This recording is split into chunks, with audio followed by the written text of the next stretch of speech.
ladies and gentlemen.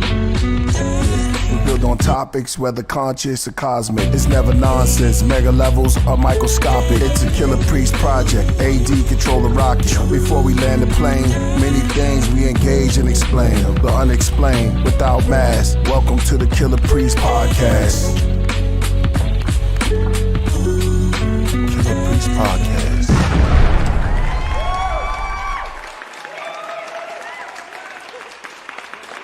Yeah. And Peace. And we back. Yo. What's going on? Shout out to the entire Killah Priest Podcraft.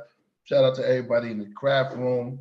Yo, shout out to AD. Welcome to another episode of Killah Priest Podcraft. I'm your host, Killah Priest, and running the Rockets is none other than AD Dizzle. Peace, good. Welcome back. It's gonna be a wild show. You already know. Let's go. All right. Shout out to my brother Jizza and stuff. They out there in the other little galaxy, but I had to be on the road today, so which is a good thing because we'll be back in Santa Cruz to do that up. But today is going to be a great episode. It's going to be a classic for the faint in heart, religious. You hold on to a lot of tablet. I mean, these two cats, they regulars on there. They've been here before. Controversy, they do that. Telling facts and kicking it the way they do that. But I want to introduce the first cat who come, and next time will be Chuck Morgan. He'll be on next week. He wasn't able to do it, but my man came through. Brother Garfield, ladies and gentlemen, I give you Brother Garfield. Both reads. Hey. I can't hear him. Go ahead and unmute.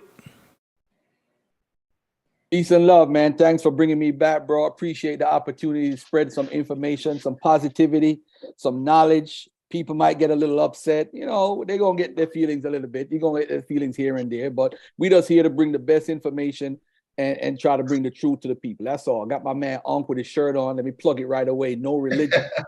Ankh got the shirt on. That's banging right there. I should have. Who you brought with you?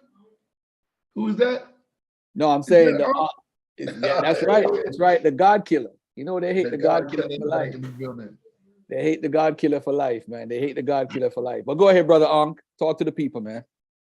Man, appreciate you, Killah Priest, AD, man. Peace. Man, Garfield, man. You know, it's always a pleasure coming on this platform, talking to your diverse audience, man. And, you know, every time I come on, it's like for the first time because people hear me and they saying, hearing Garfield, hearing me and say, why is they saying what they saying? Right, because science is counterintuitive, okay? And it's easier for other people to get their message across because it's intuitive, meaning it's common sense, right? But science ain't common, right? And it's counterintuitive. So that's what we speaking from. Appreciate y'all. Okay, it's gonna be on today. Man, this is it, man. What's going on, Garfield? Brother Garfield, let us know where we need to be at mentally in these days of 2023. And the floor is yours, my brother. Yeah, 2023. I mean, we got to let go some of the stuff and stop being dogmatic about what we hold on to, because you don't know if what you hold on to is the truth.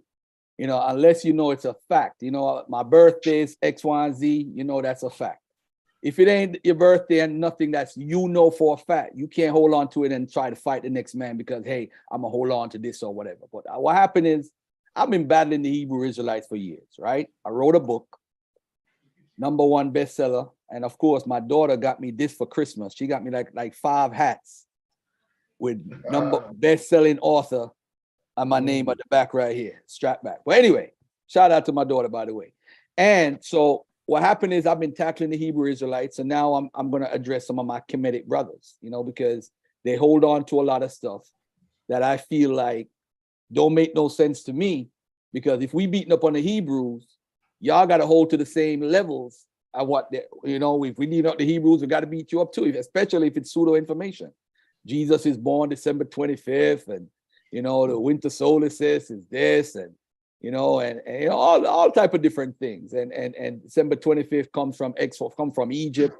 I didn't even know December 25th is in Egypt, man. But hey, we believe and hold on to these things and say, hey, Egypt Kemet is Christianity is stolen from Kemet and all that stuff. So what I'm gonna do is I have my slides that I had for the debate, and I'm gonna break it down because I actually got to be on Sunday or Friday, so I'm not gonna show everything, but I'm gonna give y'all a lot to think about. I'm definitely gonna touch on the Levantine influence on Egypt. The Egyptians used to worship Canaanite deities and had them on steles, worshiping them. Something that a lot of Kemetic folks don't want to hear because they hold on to Kemet in a dogmatic way that we accuse Christians and Hebrew Israelites of doing.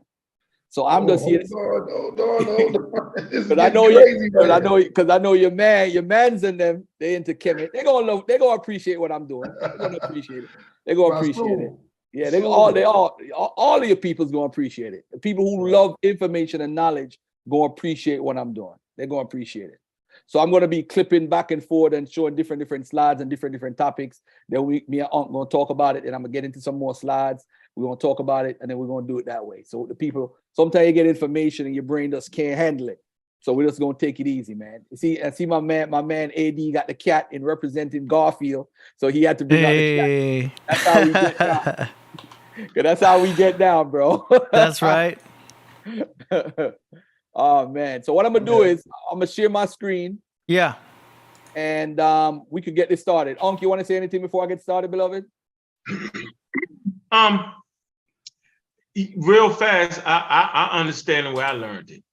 The way I learned about Egypt and Kemet. And Dr. Ben, Shigant Diops and them. And I can recall reading both of those books and not even knowing what the hell I was reading. Right? The evolution of Egypt, the whole 9 yards. But what I will tell you is it's always levels to the game. And there's pieces that Garfield bring out in academia that the elders was trying to bring out, but the community wasn't really ready. So I just feel like they're ready for that academic, scientific research and learning their actual history through anthropology. That's the only way you can study Black history is through anthropology. Anything else, you're gonna mess it up. Are you saying that the elders went to a certain level and because of the time, and that now that we got more technology, more information, that the information is higher now? And no, it's built on. You know how the pyramids didn't just, you ain't bust out with the pyramid. It was a digging a hole in the grave. Okay. Yeah. Right. So you gotta get those stages, and I think now we ready to actually fight the misinformation now, because you hear people talking about science now, trying to use scientific articles. Now we ready to bust this thing wide open. I think the community is ready for it. All right, Brother Garfield, it's on you. All right, so here we go. Read, like the Hebrews would say. All right. So of course, the Egyptians created Wi-Fi, right? I always start with this slide right here, just to break the ice. All right. So what are the charges against Christianity? Christianity was stolen from ancient Kemet, right? So to look at this, you got to put on your Law and Order, your CSI, your NCIS hat, and try to figure out what did Christianity get from Kemet. First of all, my stance is that nobody stole anything from Kemet. Of course, there's influence or confluence because of where Christianity is developed from. All right, so it's developed in the Levant, in Palestine, started because of a human being named Jesus. Of course, the people in the Kemetic community don't believe Jesus existed. I'm not here to argue that, but I'm just telling you the tradition. What is Christianity? Christianity is based on the fall of man, which is original sin. They say Adam sinned with the whole story about Adam and Eve in the garden, and that because of that sin, not obeying God, the world is under sin. Then you have the Trinity concept. Then you have the virgin birth. You have salvation by grace through faith. You have the person Jesus Christ, who they said was born, he died, he resurrected and ascended. Then you have the second coming of Christ. Then you have the Antichrist, you have the 1,000-year rule. We have 3 ways with dealing with this matter. This is a question we need to answer in the audience. If we remove Kemet, would these ideas still be in Christianity? Number 2, did these ideas originate in ancient Kemet? Number 3, you can't steal something if you're not the owner. You can't steal from somebody if they don't own what you're stealing, as you say, what you allege that they steal. So what exactly was stolen by Christianity? Was it the Jesus concept? Did they steal off the pyramid text? Did they steal the coffin text? Do we have copyright records? Did Kemet invent these ideas? Did these ideas originate in ancient Kemet? Now I'm gonna ask my brother Ankh, AD, and Killah Priest a question. What is the one thing we all depend on daily? The sun. Okay. What do you say, Ankh? Oh, your mic's muted. What do you say, Killah Priest? Depending on daily. Yeah. I would have to water. Yeah, water. I said the same thing, water. All right. So we all have something that we depend on, but every day there's one thing that we check. It's called a calendar. Especially you, Killah Priest, because you got to check if you got a show. You got to check all your appointments. Ankh, you got to check if you got to go do whatever you got to do. AD, you know you the busiest man on the planet. Hey. So every morning you get up, you got to check your calendar. But what happens every new year, though? Every new year, we check the calendar to see if our birthday falls on a weekend. That's what I do when I grow up. I check the calendar because we want to check if our birthday falls on a weekend so we could party, or when the children's birthday, etc. Or we gonna check for holidays. Now, a calendar is the most important thing for a Christian or a Hebrew back in the days. For an Egyptian, you know, they had their different things. So if the Christians or the Israelites stole from Kemet, one of the first evidence we would see is a connection with the holy days. So on the left-hand side, you have the Kemet festivals. On the right-hand side, you have the Hebrew calendar days that they celebrate. The most important, of course, is Passover, Yom Kippur, Sukkot, Rosh Hashanah, the New Year, the Day of Atonement, all these different things. But I don't see a connection with the calendars. And one of the things that I noticed also is that the Hebrew calendar is connected to the Babylonian calendar. So if you look at like the fourth calendar month is Tammuz.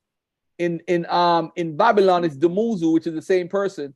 But these are Babylonian names that the Hebrew calendar has adopted. They have no connection with Egypt, no connection with Kemet, no connection with their festivals, no connection at all. And what proves my point the most is something called the Metonic cycle. For those who follow Kemet, I don't know if they know this, Killah Priest, but the Egyptians had a 365-day year calendar. But guess what? They never had a leap year, bro.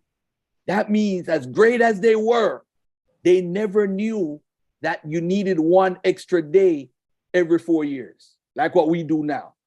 So that means their calendar system for the 3,000 years was off by probably 700 days, 750 days, based on that statistic. Wow.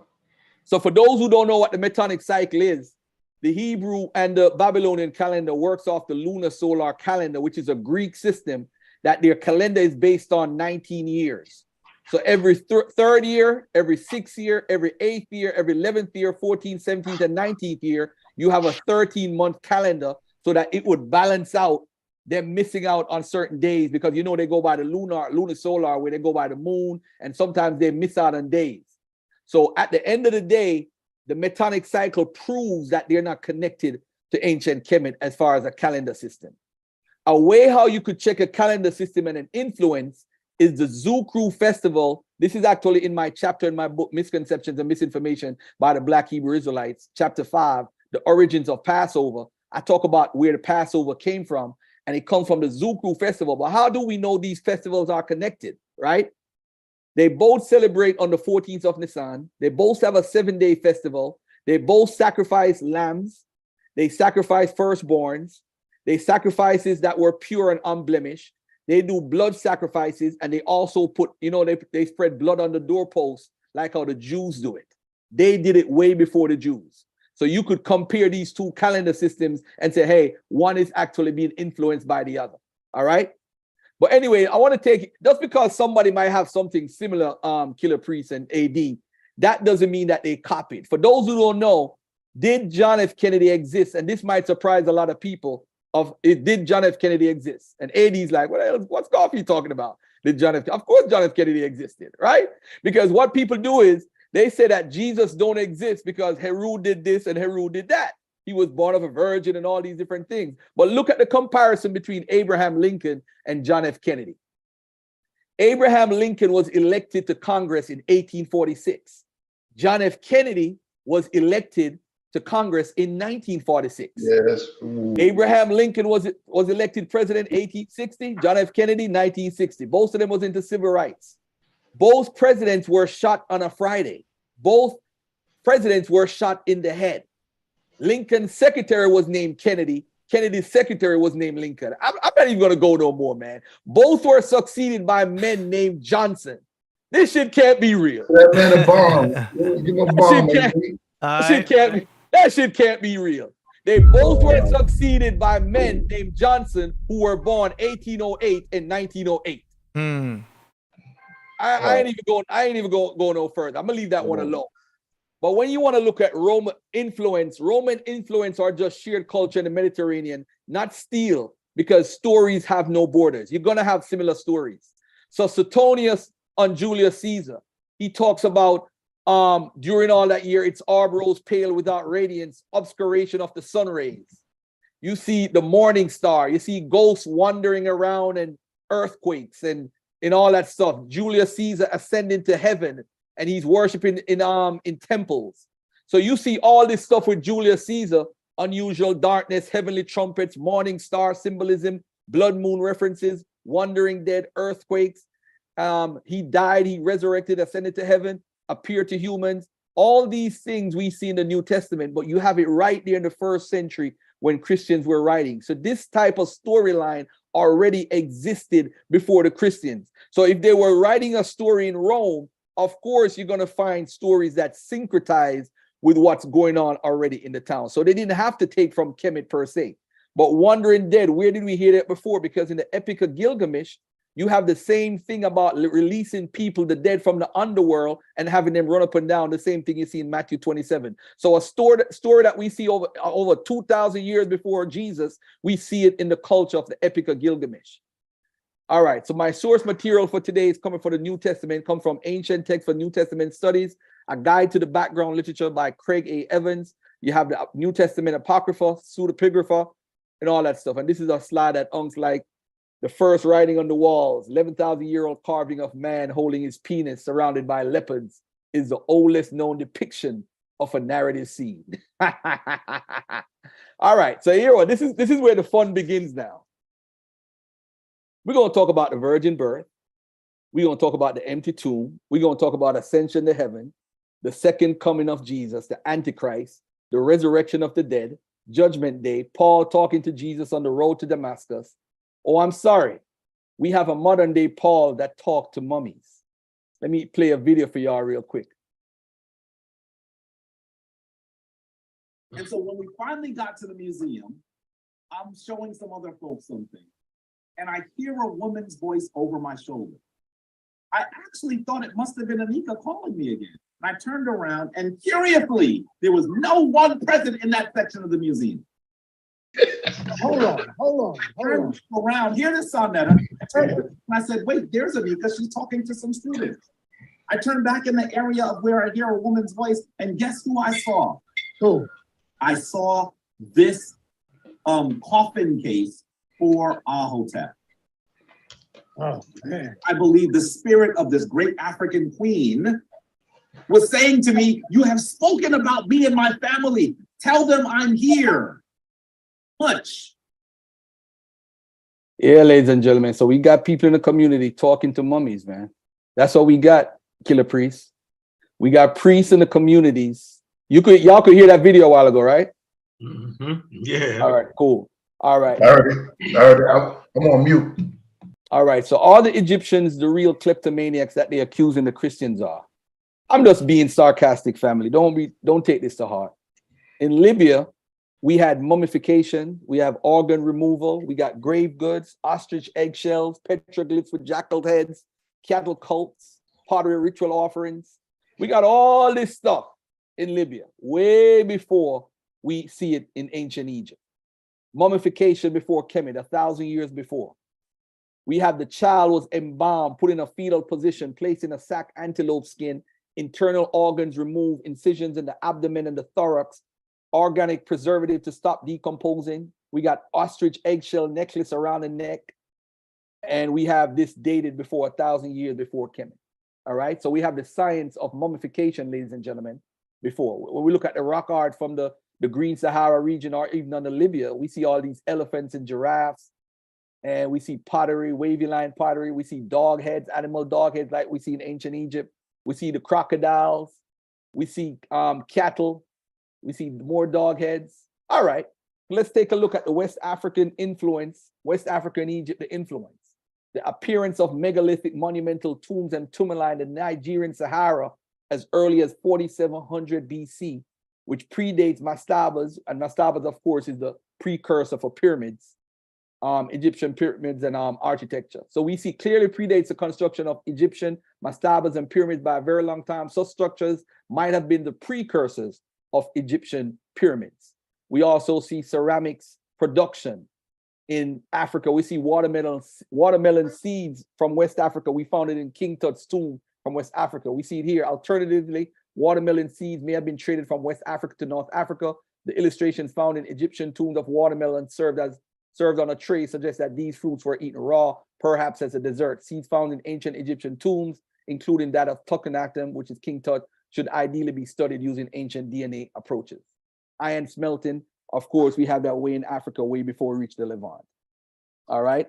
Now, there's this whole thing about Mary is Mary. A lot of the Kemetic brothers trying to claim this. Mary is before many gods like Mary, Amun, etc. It means beloved.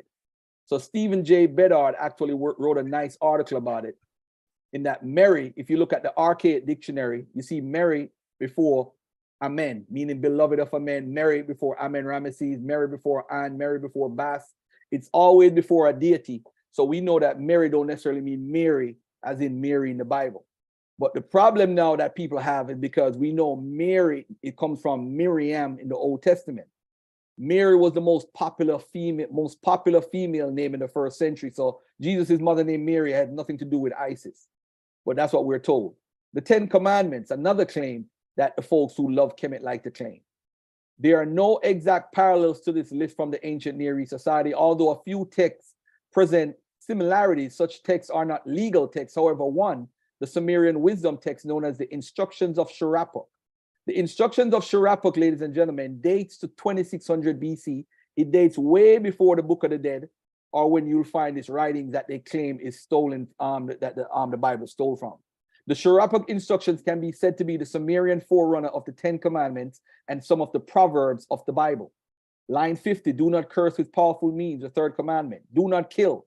We find it in line 28, the 6th commandment. Do not laugh with or sit alone in a chamber with a girl that is married. That's the 7th commandment. Do not steal or commit robbery, the 8th commandment. And do not spit out lies, the 9th commandment. So we see this dated way before 2600 BC. And not like I care about who's first or who's second. It's just that the people who follow Kemet like to say Kemet did something first. So I like to point out some examples where there might be documentation. And by the way, the documentation of it doesn't mean that it's first in a culture. Although it's documented first that we find today in Sumeria, it doesn't mean that it predates it in Kemet because we found a later text. It's just that it's written down and we found it today at that time. So although this predates the one in ancient Kemet, it don't necessarily mean that because I'm giving y'all a balanced approach to it. Look at the Code of Hammurabi. The Code of Hammurabi is in the book of Exodus.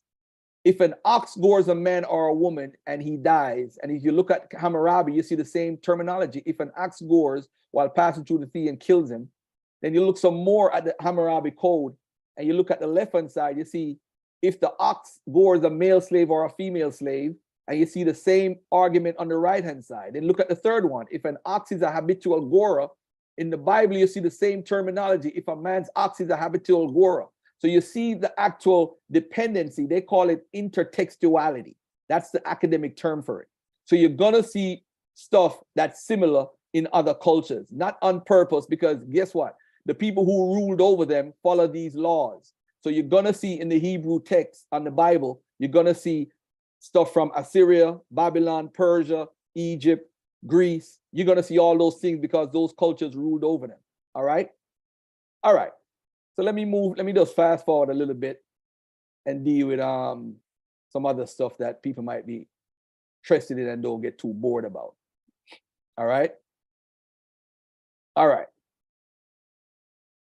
All right, this is another term that people like to use and say KRS, Christ means Christ, KRST. Christ is the word for burial in Meganetta, but there's no evidence whatsoever to link this with the Greek title Christos or the Hebrew Messiah. All right, let me see now. Here are some real scholars we have right here. Professor James Smalls. Unc might want me to take that one now. Dr. Mayat, Walter Rodney, J.A. Rogers, a couple of people that, you know, we actually love and respect. All right, these are the fathers and mothers of Egyptomania right here. Kersey Graves, Tom Harper, Timothy Freak, Peter Gannett, D.M. Murdoch, Alvid Boyd Kuhn. When you hear all these similarities with Jesus and the Bible, I mean, with the Egyptian connection, these are the people who are actually responsible for it. So my brother Jabari made up a savior's model. So I actually decided to make up my own savior's model. All right. This right here is Shulgi. S is for Shulgi. And he represents the first human that was considered that's documented in history, who is considered a savior for humanity. All right. But let me just run through this real quickly because this is the boring stuff. All right. Yeah, the virgin birth. I'll deal with that on Friday. You good? You cooking right now. You're cooking. Right. So the virgin birth, right? There was a conference. Dr. Lynn Green actually did a presentation at a conference, the Journal for the Society for the Study of Egyptian Antiquities. And what he did was he broke down the whole thing about virgin and virginity. He said, it is usually assumed the term virgin is universally used to designate a person who has not engaged in sexual intercourse. However, the ancient Egyptians apparently did not have a word that matches this definition of virgin. Let me repeat that. The ancient Egyptians apparently did not have a word that matches this definition of virgin or a term for the state of virginity. Distinctions in terminology seem to have existed between nubile females who had not given birth and those who had not, rather than those who had engaged in sexual activity and those who had not. This terminology is also linked to distinctions of age and sexual maturity. The term Neferet, which indicated both youth and nubility, is comparable to the Greek Parthenos in that it seems to designate a young woman who has not given birth. The implication of the phrase En-Wepet Sen used together with Neferet are also discussed. All right. So, ladies and gentlemen, just for the record, I don't know if Unc you want to jump in for a second, Unc, or are you good? No, I'm good. You're right there. All right, cool. All right. So now when we go to what happened is this whole virgin thing. It's a confusing topic, and the reason why it's confusing because you have dictionaries that try to explain a word that is basically people are Christianizing Kemet theology, in my opinion. So one of the best explanations I've ever seen is from the encyclopedia.com's article on the Virgin Goddess. The Virgin Goddess is a non-homogeneous, highly problematic concept for scholarly use, for it was partly made up by the religious politics of Greek city-states in order to further their patriarchal aims. And for the other part has been popularized by a certain kind of feminist interest promoted by followers of the contemporary goddess religion, thus linking later virginal goddesses to earlier figures who were supposedly parthenogenetic, that is, able to create life exclusively out of themselves, is problematic. The assumption of a virgin goddess with a history beginning earlier than in classical Greece lumps together phenomenologically and historically different qualities. It must be concluded that a pre-Greek concept of virgin goddesses did not exist, and that even from the classical Greek period onwards, virgin goddesses were never categorized as a group. Let me repeat this again. The assumption of a virgin goddess with a history beginning earlier than in classical Greece lumps together phenomenologically and historically different qualities. It must be concluded that a pre-Greek concept of virgin goddesses did not exist, and that even from the classical Greek period onwards, virgin goddesses were never categorized as a group. All right. Therefore, it was decreed that a woman must be a virgin at marriage and refrain from sexual AD, sorry to cut you. AD, you gave a bomb on that? All right, one bomb coming up. Come on, man. We can't order the bomb slow though. There you go. Therefore, it was decreed that a woman must be a virgin at marriage and refrain from sexual intercourse with any man but her husband. Since marriage meant subjection of the female and her control by the male-defined cultural order, virginity made her an outsider and a potential threat. In other words, for the Greeks, virginity became a means to express what was to their standards a paradox, a female who is independent from and even capable of exercising power over men. So it actually had something to do with power of women. For those Greek goddesses who were perceived according to the virgin pattern, this meant that they never became fully subordinated. Consequently, virgin goddesses do not always necessarily abstain from sexuality. They may be virgins in the sense of being unmarried, or even in the sense of not being confined through marriage to a male god. The complex nature of the virgin goddesses is further explicated by the fact that the unmarried girl or woman possesses a threat to patriarchal social order because her sexuality is not under the control of man. Boom! They carry the connotation of being wild or untamed. This wildness can manifest itself in at least three forms: as a connection to wild places and wild animals not tamed or under control of the city, as passion for the ritual shedding of blood, which draws hunters and warriors away from the city and the family, and as untamed sexuality by which men are seduced and can be endangered. All right. So again, when you're looking for virginity and virgin, were once terms of power, strength, and independence used to describe the goddesses who were immune to the temptations of Dionysus, the Greek god of seduction and wine. So when you look at virgin originally, it had a total different meaning. Now, when it got to the medieval time period now, this is when it changed now. In the medieval times, virginity became a sexual term for heterosexual women who had not been penetrated by a penis. So virginity was classified as a gift from the Christian God only to be released by a husband. So that's when it changed during the medieval time, just to mean that. That don't mean it never had that meaning earlier. It's just that in the medieval time, it changed to permanently mean that. All right. And if you go to the Latin dictionary, you see the first meaning is maiden, young woman, girl of marriageable age. That's what Virgo meant, or virgin. But then in the second meaning, it said virgin or woman sexually intact. All right. With the virgin birth now, you have a transmission, family, from the LXS 714. Look, the virgin shall be with child and bear a son. That's a Septuagint translation. And the Septuagint was in the 3rd century BC. In the Hebrew translation, it doesn't say virgin, it says young woman. So what happened is you have Isaiah 7:14 written in Hebrew, and the person who wrote the Greek, they used the wrong word. They used parthenos because it is ambiguous. It could mean young woman, or it can mean virgin. So when Matthew is writing now, he's trying to fulfill the scripture from a Jewish perspective.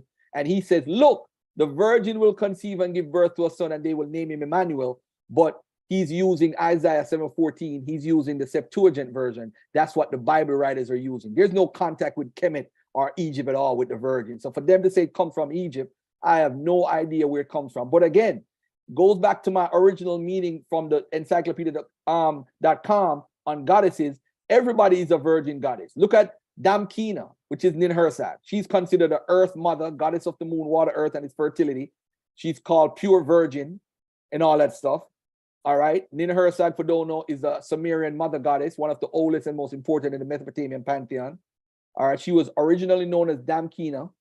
All right. And she goes back to 2900 BC. So if you look at her, she's earlier than what we call Isis or Aset. All right. And of course, that's what she looks like on the temple, the Ninhursag temple, worldhistory.org. All right. So virgin back in the days meant independence of the marriage tie. This is according to the evidence for the doctrine of the virgin birth by Thomas James Thorborn. He goes into what the doctrine of the virgin birth and what virgin actually means. So this is actually agreed on by scholarship, what I'm saying. All right. Virginity in ancient Mesopotamia. Let's go again to them. No word for virgin. In Western languages too, there's no word that originally designated virgin. You're going to see Parthenos, Virgo, Jungfrau. Remember this word, Jungfrau, that boy used? All designate nubile girls before marriage, maidens and like that word, came by extension either to denote or to connote sexual innocent girls because of the expectation that respectable girls would refrain from sexual intercourse until marriage. A Jungfrau should be sexually innocent as well as a young woman. In principle, a nubile young woman does not make love. All right, what the experts say. The experts said there's no word for virgin in ancient Egypt. There's no word for virgin in ancient Egypt. There's no word for virgin in ancient Egypt. There's no word for virgin in ancient Egypt. All right. All right.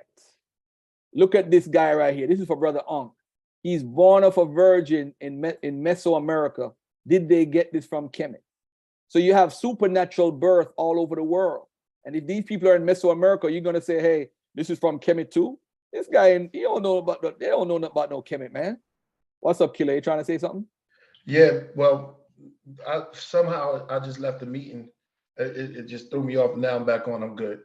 Okay. Hey, AD. Yeah. AD might have a problem with these teachers. No, I'm good. He's doing great. I got nothing to say. I'm just kidding. I feel you though. I feel you. Let's go. All right. So the chronology, how did the virgin birth get in the Bible? For those who don't know, Isaiah 7, the prophecy, the term Ha'alma, translated as Parthenos in the Greek. In the 3rd century, it has a double meaning, unmarried woman or virgin. The 1st century writer for Matthew uses Parthenos as virgin and not young woman. And that's how you got virgin birth in Matthew. All right. What ancient Kemet text was used? I don't know of any that the authors of Matthew used. They use Isaiah 7. They didn't need to use ancient Kemet and talk about virgin with Isis and a set. That's not even on their minds. All right. But of course, you have other people who have been called virgin. The Roman Emperor Augustus, Alexander the Great, all claim to have been some sort of virgin and all that stuff. All right.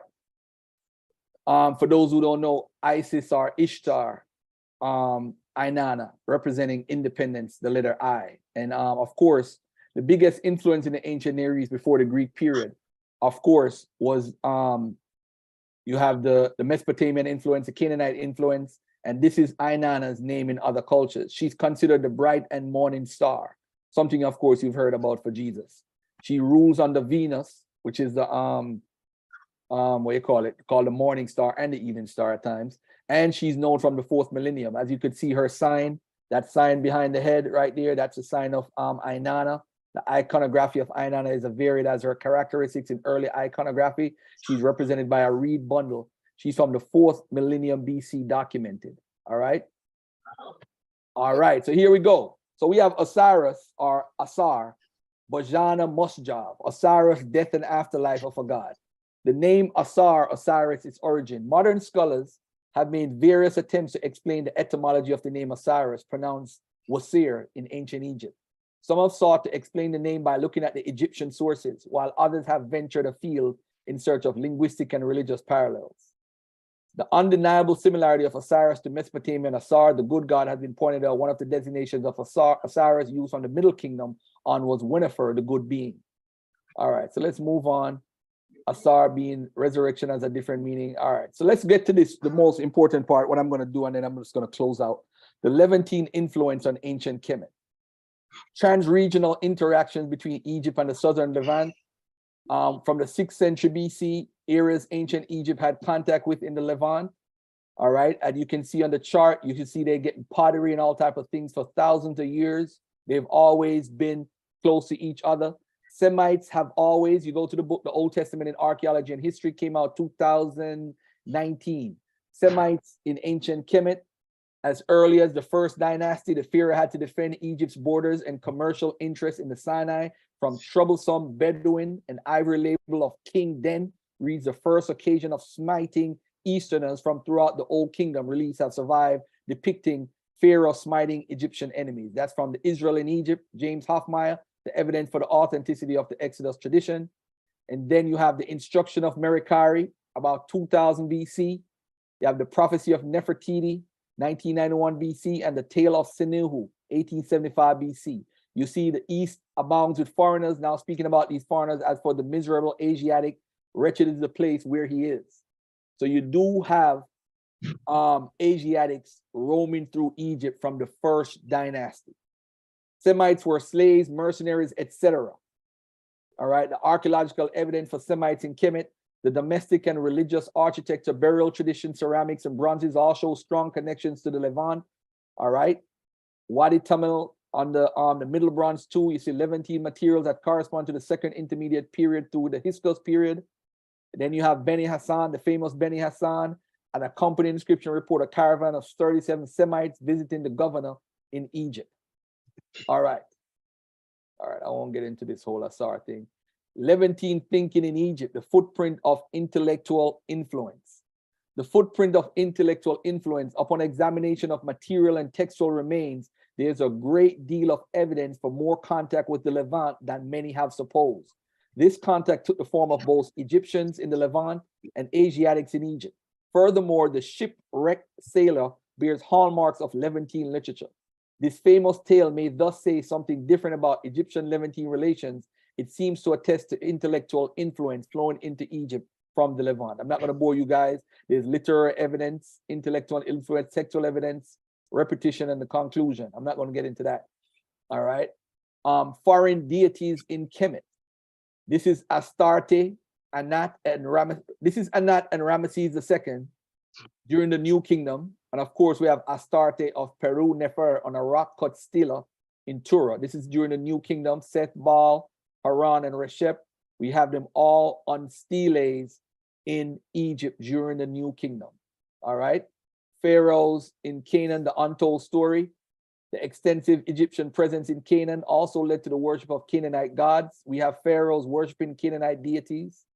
Egyptians worshiping Mekal. This is in the Levant, and that being venerated by kings and common folks during the Ramesside period.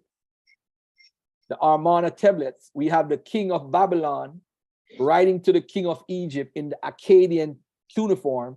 The king of Babylon demands justice from the king of Egypt for robbing a Babylonian caravan in Canaan, killing a Babylonian messenger and merchants. So this was the Amarna trade where everybody was trading back and forth amongst each other. So of course, intellectual property is being moved around, ideas are being moved around from Mesopotamia, from Iran, from the Hittite region, from Mesopotamia to the Levant region, to Kush, to ancient Egypt, all over. Ancient Egypt investigated by Thomas Snyder, Egyptian worshiping Levantine Canaanite deities. You have Ashtar being worshipped from like 1700 BC. You have Baal, you have Anat and Ramesses. You have Haran, Kushdu, and Reshef. Astarte. During the New Kingdom, a number of foreign deities entered Egypt. They evidently filled theological and ideological gaps that the traditional gods and goddesses could not adequately cover. An essential role in this process seems to have been played by the reorganization of the Egyptian army after the introduction of the horse and the chariot. In the Ramesside residence of Kantir Pyramesses in the Eastern Nile Delta, a temple was dedicated to the goddess Astarte, who as a goddess of war served as a patroness of the king's team of horses. All right, who is Astarte? Astarte is the Greek form of the Canaanite Ashtart, the Phoenician Ashtart, the Akkadian Ashtartu, referencing the goddess Ishtar. Ishtar developed from the Sumerian goddess Inanna, who is attested in writing from the 4th millennium BC. That's from the worldhistory.org article on Astarte. Astarte in the New Kingdom. I want everybody to pay attention to this. The presence of Astarte in the New Kingdom. The goddess Astarte with Egyptian context was attested diversely from the royal scene to that of the ordinary people in the New Kingdom. She pictorially appears on stele reliefs, cylinder seals, scarabs, amulets, ostraca, plaques, and tools.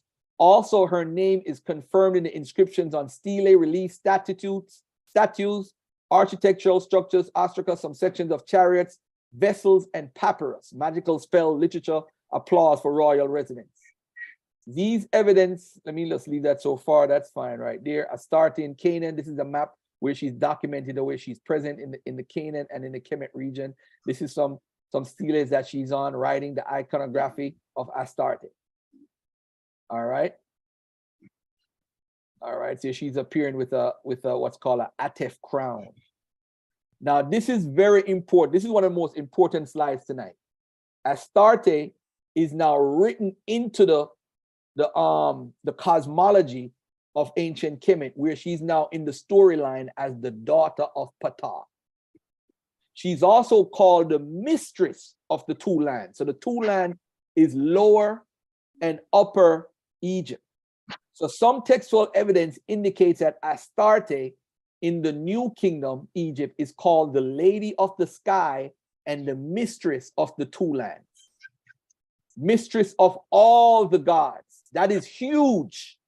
Because I heard someone say today that, oh, they were minor in Egypt. No, Astarte was called the mistress of all the gods and mistress of Peru Nefer. Except for the last, Astarte shares first 3 epithets with 2 other deities. All right. Now, although there are texts indicating that Astarte is from a foreign land as a whole, it can be said that Astarte's epithets in the New Kingdom Egypt are Egyptian.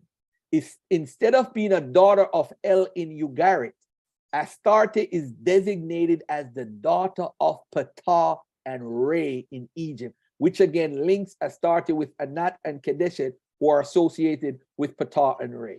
That is huge. So when people want to say they're actually integrating a deity, they integrated her to the point where she held a high position.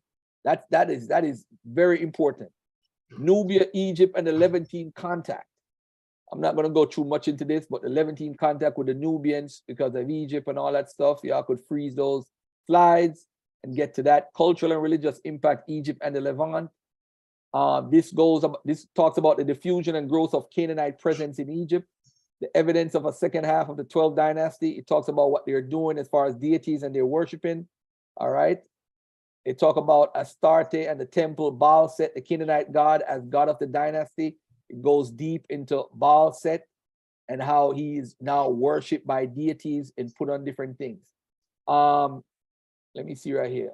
Memphis and preferred residence of Pharaoh. The Astarte temple was inaugurated. According to the fragmented myth of Astarte and the sea, the title of the myth was a new copy of what he, Baal, Set, did for the Ennead of gods by defeating the sea. So you see they're integrated into the cosmology of ancient Egypt. All right. Now there's another story, the Tale of Two Brothers.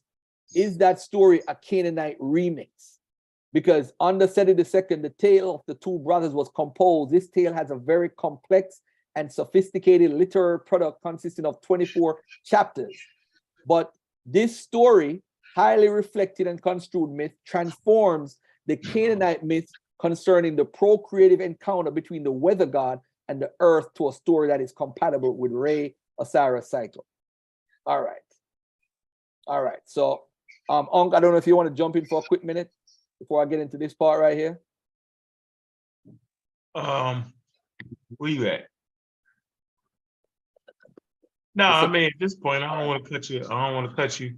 But well, let me say this though. Just for some clarity, I think everybody just they forget about chronology. You know what I'm saying? So you should know that what is it, 740 or something? They say the Nubians take over Egypt, rule Egypt for what, like 100-some years, right? Mm-hmm. And then they lose against the Assyrians. Mm-hmm. All right, Ashur.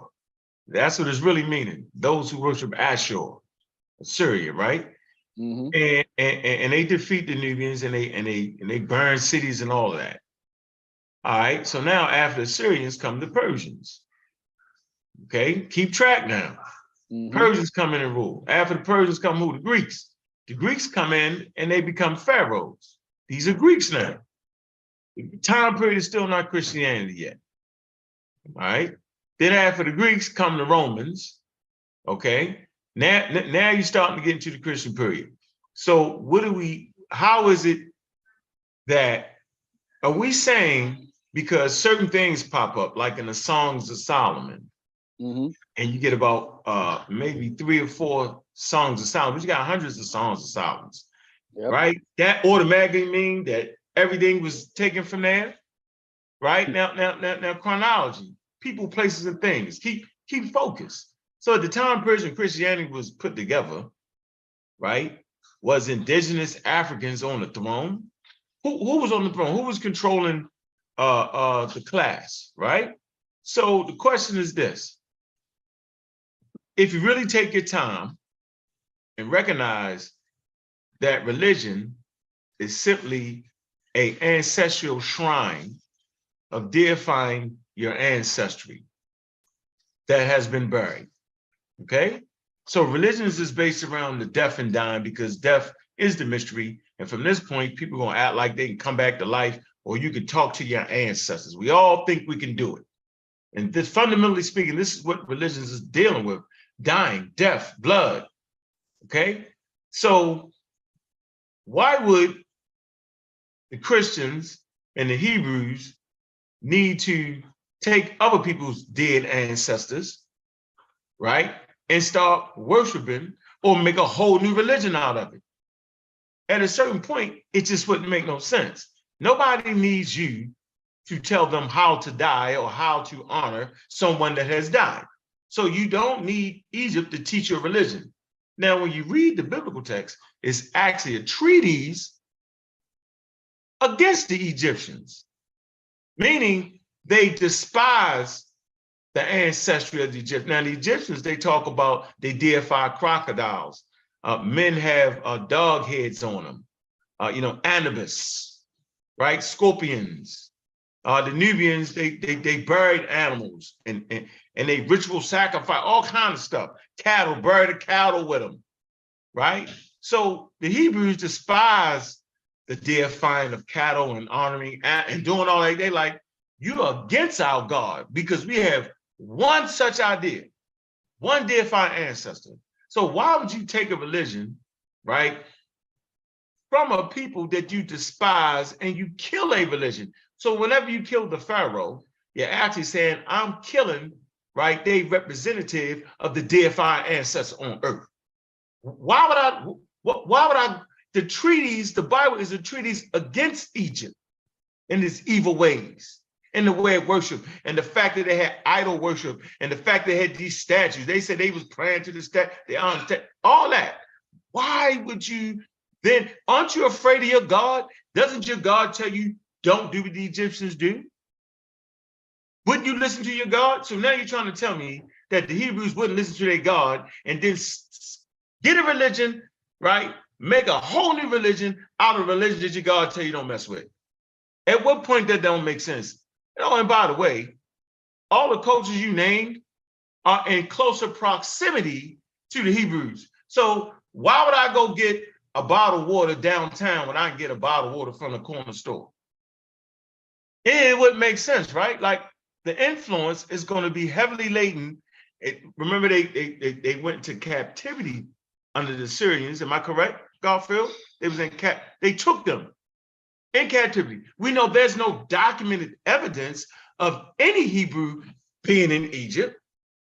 That's the way of right. They vote themselves in the history. No text, no other nations saying they was ever in Egypt. Not in the Egyptian record. The only record that you find that claimed that the Hebrew Israelites was in Egypt is the biblical narrative. Of course, if I write the story, we're gonna be there, chilling, right? Me and Killah Priest in AD. We're gonna be right in Egypt, right? But there's no archaeology on that subject. It's quiet, okay? There's no documentation of 1 million people going across the river, not the river, but going across the Red Sea. It's really Yam Surf, Sea of Reeds, right? Marshlands. Do you know how long it would take for 1 million people? Because it was 1 million people, right? 600,000 women and children and men, somewhere around in the millions, with animals, with goods, with gold that they stole. They claim they stole. They took the gold and they paid all that. They wouldn't have been able to go across the Sea of Reeds and overnight. You know how long it takes for 1 million people? You know how many days it takes for 100,000 cattle to cross a river? So the whole story is put together, bits and pieces made up, right? Your flood stories is clearly coming out of the Persian Gulf, right? Sumer. So we looked at Sumer, Mesopotamia for the real influences. Their calendars, I think you might have talked about it. Their calendars didn't come from Egypt because they got deities. They got Mesopotamian deities, Am I not wrong, right or wrong? Inside the Hebrew calendar. Why? Because they right there beside each other. The land of Canaan, they all there.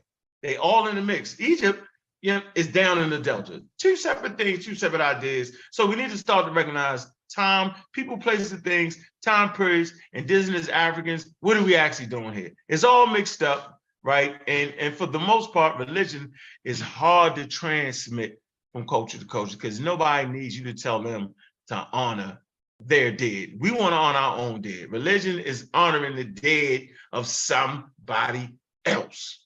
I just wanted to put that out there, bro. For me, it's always been ridiculous. But no problem, brother. All right. Let me get into this. The early Northwest Semitic serpent spells in the pyramid text by Richard C. Steiner.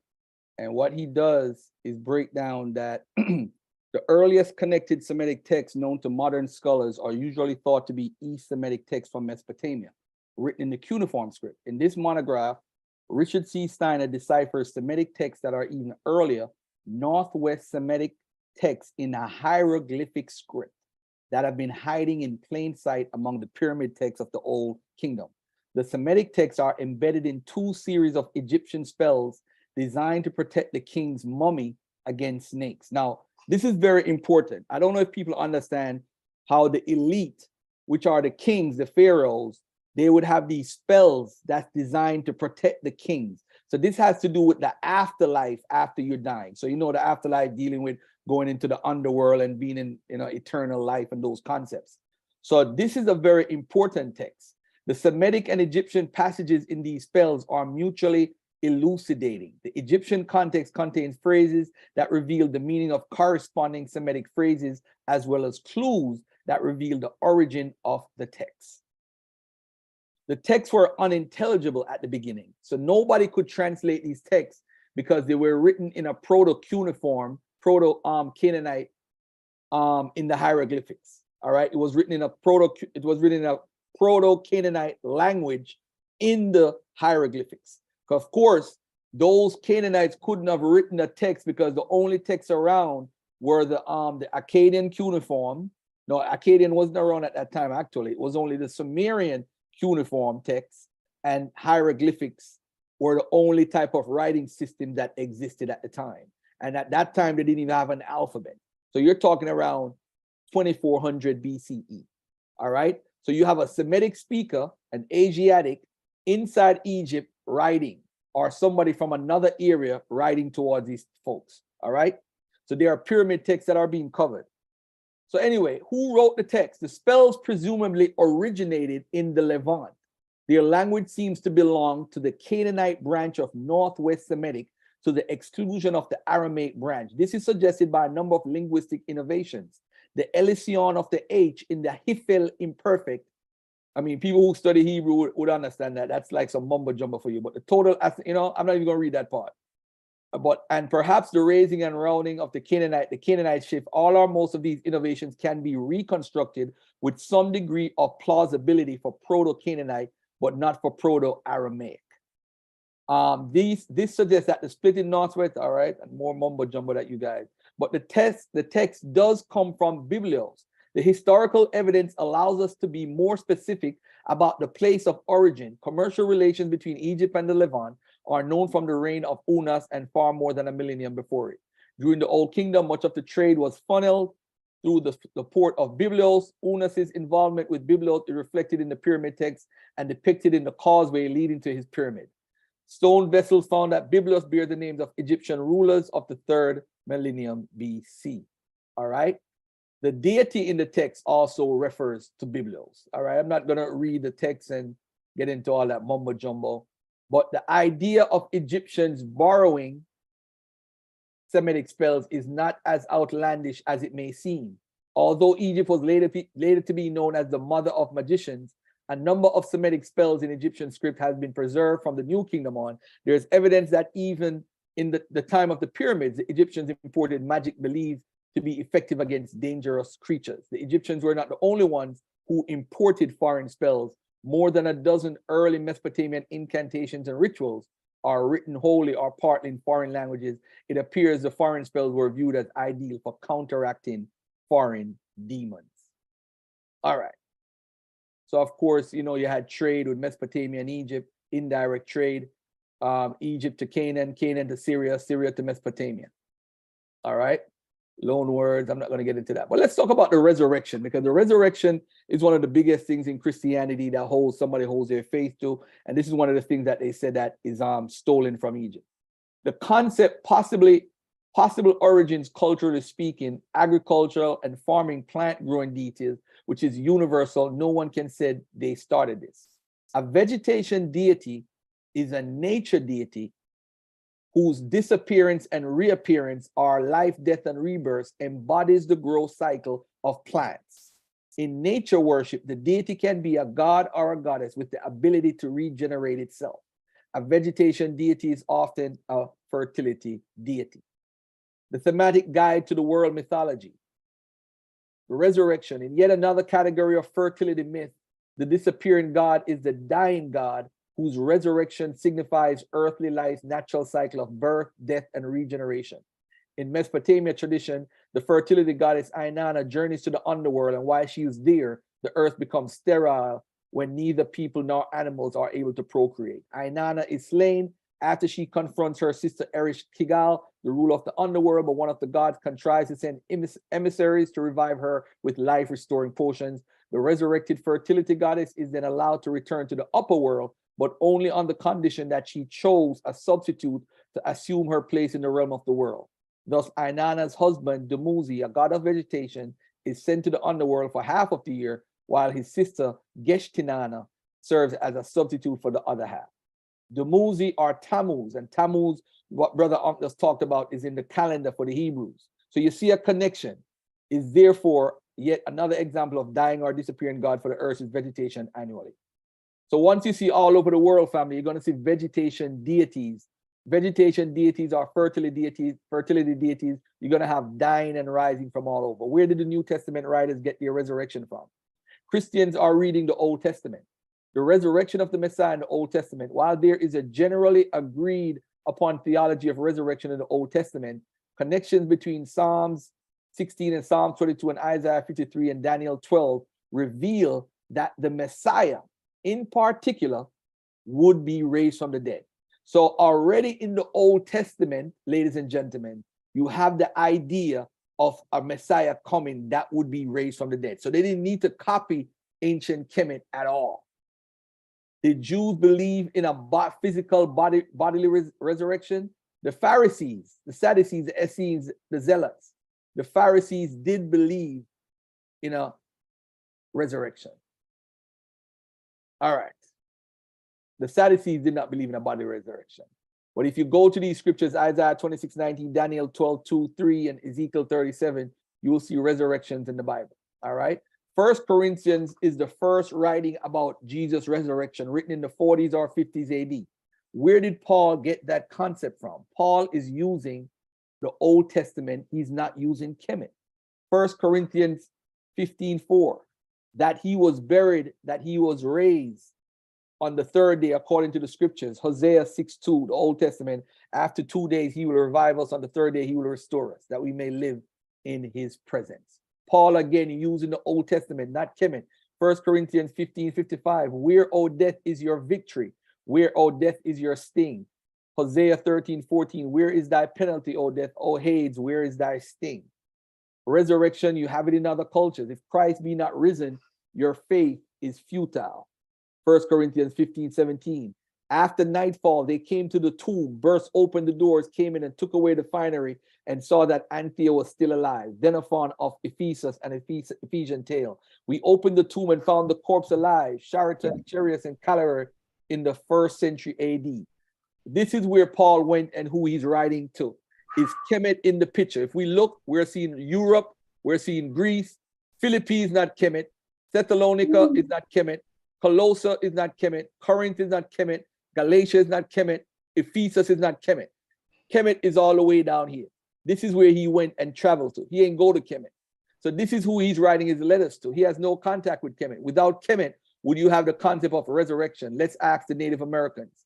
You have in the Hero's Quest and the Cycles of Nature, an ecological interpretation of world mythology. Manabosa myth showcases the necessity of the natural world. Manabosa is actually a resurrected deity in the tradition of the Native Americans. Did they get that from Kemet?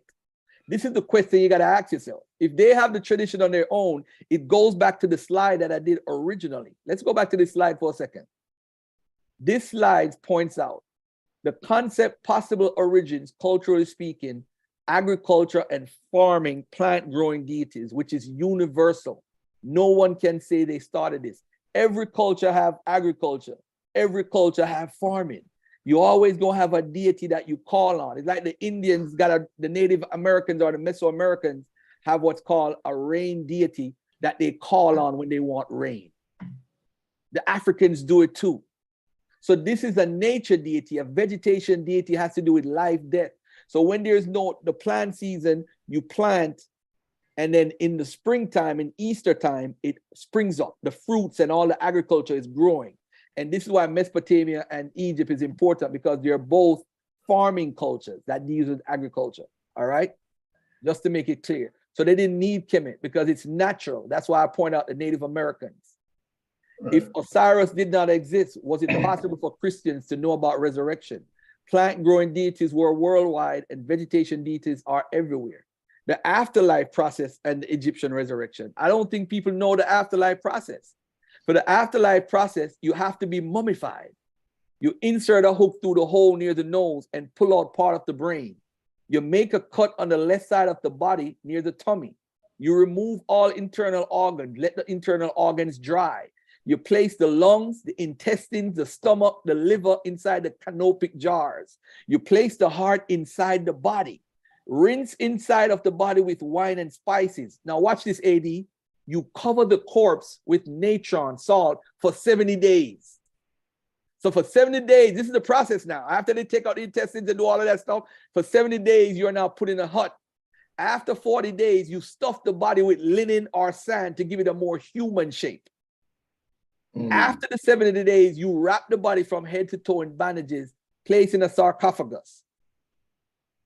So now you're inside the embalming tent for 70 days, family. You're not being buried. So you're saying that the Christians stole everything, but they ain't steal the grave goods, they ain't steal mummification, they ain't steal none of this process except resurrection. And we're supposed to believe this. Well, that's the more advanced stuff. Do you know what I mean? Egyptians were very, very advanced, obviously. Do you know what I'm saying? But like the resurrection can just have something to do with our seasons.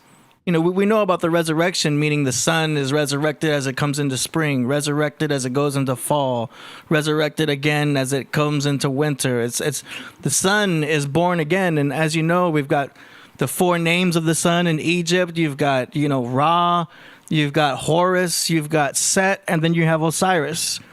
So that is the cycle, obviously, with our seasons. But the advanced stuff, I don't think the Christians were able to, of course, put that all together because there's so much in Egypt to talk about. There's so the afterlife stuff, the mummification stuff, the what's it called?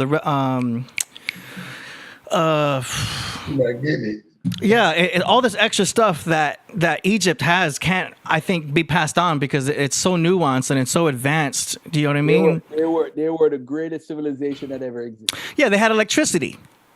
Yep. You know what I mean? Technology, they had science, they had math, they had technology, they had architecture, they had everything. So they had all of that. But theology-wise, you see them actually not the ones that people are taking from. They just take from wherever you can, wherever you grow up. I'm in America right now. We have Thanksgiving. We didn't have Thanksgiving in Jamaica. Yeah. But now, if my family said we're going to have Thanksgiving dinner, that's new to me. Yeah. That's not in Jamaica. But now I have adopted that because of syncretism. I've syncretized that within my own cultural lifestyle. If I do or not, it's just irrelevant. It's just like Christmas. Some people, if you grow up in an Arab country, you're not celebrating Christmas. You get to America, you're celebrating Christmas. But I wanted to bring up this point. Let me just get 10 more minutes and then I'm Hey, Garfield. Yeah. Mm-hmm. Did somebody just say they had electricity in Egypt? Yeah. That's AD, man. Yeah. Why would you need electricity and have not even figured out a light bulb yet? Well, they had light bulbs. No, man. Yeah, you already know about that. I mean, you don't really think that we invented electricity with what's his name, right? Edison? Yeah, Edison, and then you got and then you got the African that actually improved on that on the filament. So- I think it's Lattice. What is his name? Garfield.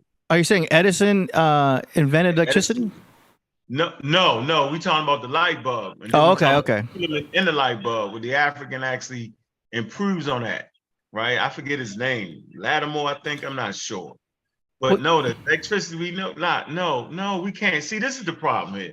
You look at the picture on the wall and you misinterpret it as being some kind of light bulb. But so you making the civilizations have light bulbs, right? So then you're going to need alternating current, right? But for what? What would be the reason for it? You would have to have a reason to have electricity. They had something that was working good for them, like it's called a torch. That worked fine. And we know they had a torch because you got soot all over inside of the chambers. There's soot there, black soot. So what, like, that's like saying they had airplanes and helicopters without a daggone airport to land in. And at a certain point, it makes no sense. There's no documented evidence of airports in ancient Egypt or a road for the planes to land on.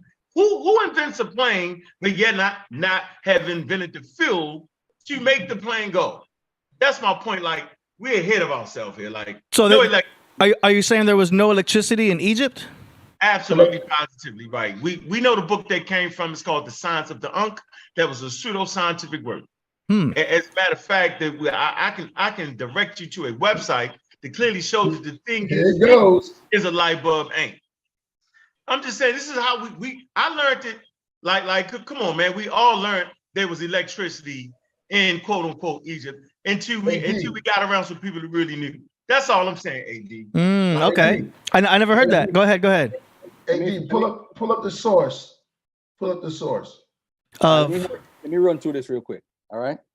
And then we pretty much done. If we go by the biblical tradition, Abraham / the Amorite is from Mesopotamia. Inanna, the top deity from 4th millennium BC, before Abraham went to Egypt, he would already have known about resurrection from Inanna, 3 days and 3 nights, etc. So if you look at the map, you see from Babylon, he goes to Padan Aram, which is near Turkey, and he goes all the way down here. So the Ugarit, they already had the worship of Inanna, Dagon, and all these dying and rising deities, Samakwan and Baal, already before he even enters into Egypt. So he would need to steal anything from Kemet. If Abraham is real, I would say from the Amorite perspective of traveling all over and controlling areas, because the Amorites actually did end up over above Turkey, Ugaritic, and control that kingdom area all the way from Mesopotamia, all the way Sumer, all the way over here. So they did control parts of Canaan, the Phoenician area like Biblios and Ugarit and all that spot. So if Abraham, the tradition, or the Amorite tradition of moving around, they would have had access to Inanna, who was the most dominant female goddess of that time period. All right. Let me just hurry up and just run through these real quickly here. And Jesus and Inanna, for those who don't know, they do have a lot of things in similar as far as traditions. They both travel to a big city. They both are arrested by soldiers. They both are put on trial. Both are convicted. Both are sentenced to death, stripped of their clothing. Both are tortured. Both are hung. Jesus on a cross, Inanna on a stake. Both of them die. They both resurrect after 3 days. So the tradition is already in that region way before they could have gotten to Kemet. I'm not saying anyone copied or stole anything, but if Christianity was, or the Bible writers was, Inanna makes the most sense. She's extremely documented, and Inanna is actually Ishtar. Ishtar is Astarte. Astarte is Aphrodite. And of course, Inanna represents the morning star, which is Venus, the star. So you see that connection going all the way down to Christianity. All right. But let's have a little fun. Yeah. Worst possible situation. Anika can tell you, we were in Puerto Rico once, and all these people surrounded us, asking us for money. We were very nervous. And a woman appeared and spoke to us. And I turned back and she was gone. She was not a literal person. We sensed energy. Sometimes energy exists in a way, and I want to be clear, this is the reason why I bristle when you say real. I'm a spiritual practitioner. Worst possible situation. Anika can tell you, we were in Puerto Rico once, and all these people surrounded us, asking us for money. We were very nervous. And a woman appeared and spoke to us. And I turned back and she was gone. Remind me of Paul, yo. He remind me of Paul. And I saw the light, and I didn't see the. Hey, this goes to Ankh's argument about the Assyrians, right? And the cult of Ishtar and the cult of Inanna, the annual death and resurrection of Tammuz or Dumuzi recalls the annually commemorated death and resurrection of Christ, a king and a savior. Although Christians commemorate Christ's death and resurrection every year, he's not considered as a vegetation god. Similarly, Dumuzi is not just a vegetation god whose annual death and resurrection only reflected the annual fertility cycle as is traditionally assumed. The myth of the descent had a role in the ecstatic cult of Ishtar, where the followers of Ishtar, that is her cult personnel, were promised salvation from the material world by following her example set in the descent. In the descent, Ishtar is saved by the perfect man, the king as Dumuzi / Tammuz, who is given as a substitute for the goddess. All right. Is Ishtar where we get Easter? No. No. That's something that I used to grow up believing Judah Babylon's Easter. No, Easter, the word actually comes from Eostre, which is a European. But we get into that if you want to get into it later. Okay, I'm learning. I'm just taking it all in. All right, cool. 9th century BC to 600s BC, the Assyrians ruled over Israel and Judah. What made them different? Their deportation policy, deporting Jews for Assyrians. So what happened is, ladies and gentlemen, whenever the Assyrians took over your area, what they did, family, they basically deported your people and brought their people in and their priesthood. So that's how they influenced cultures. That's why they adapted 7-day rest. That's why they adapted the calendar. That's why they adapted certain holy days, because the Assyrians took over and dominated them. All right, their deportation policy. So the mass deportation, the Assyrian resettlement policy played a major role in the Levant. All right. All right. Of course, Inanna had judges, and in Kemet, you had the judgment scene. Everybody got judges and judgment scenes. The Greeks, they had that whole stuff too. All right. So, you know what's crazy? This is Serapis and the donkey, Jesus. For those who don't know, Serapis, they have this whole thing about Serapis and how he copies, and they were called Christians, Osiris and Jesus. The worshippers of Serapis are called Christians, and those who are devoted to the god Serapis call themselves bishops of Christ. For those who don't know, it comes from this book called the Historia Augusta. The Historia Augusta is a fraud, it's a forgery. So that quote actually is not a real quote, it's a forgery. Just for the record, a lot of people use it who love Kemet. They call Serapis followers Christians. It is a forgery. That's the source of it. It turns out to be a sign of great dishonesty. A closer analysis of the documents themselves proves that the majority of them cannot be authentic. It may be disputed whether the majority of the documents have been forged by the authors of the Historia Augusta or by their sources, but forged they are. These pseudo documents serve to fill up two meager biographies. Their purpose is not to give facts, but to make up for the absence of facts. All right? So just to let y'all know, Amen is not from Egypt. I'm not going to get into that. I believe that for Friday on Sonetta. All right? All right. Greeks and their influences. Let me go into. Give me one more. I remember you saying how Amen is not the same as when people say Amen after they pray. Right. Definitely. We might have to call Tahuti, man. All right. Hey, call Tahuti if you want. You know, that's my brother. December 25th, ladies and gentlemen. Let me ask you all this, a question for the audience and for you guys. Who is the first person ever died or said that they were died on December 25th or celebrated for December 25th? Was it Krishna? Was it Buddha? Was it Confucius? Was it the guy next door? Who was the first person to be considered to be celebrated on December 25th? Because this is huge. This is one of the things that a lot of people who follow Kemet teaches. They teach that December 25th is the such and such. All right. So let's look at Egypt, because in Clement of Alexandria around 172 AD, he writes and says that they are saying in Egypt, the Coptic Christians are saying that Jesus was born on May 20th. If anybody was going to say Christianity is following Kemet, the Coptic people would have been saying that. So in Egypt, the church said Jesus was born May 20th. The Basilians celebrated it January 6th. Some also said April 19th or 20th.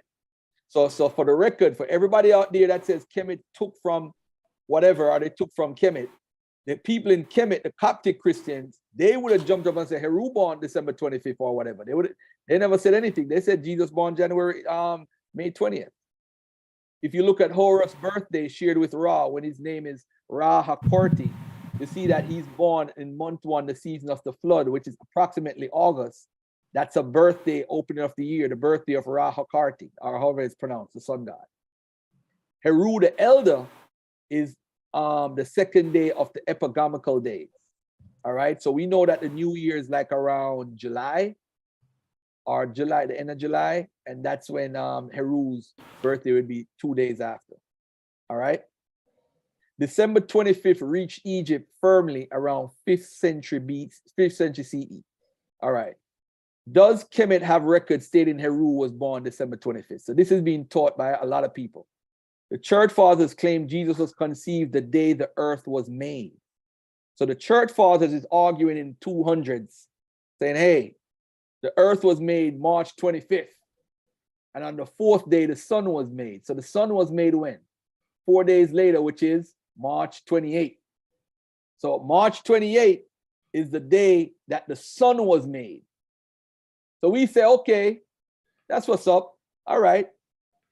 Let's go back to the church fathers again. AD 221, AD 235.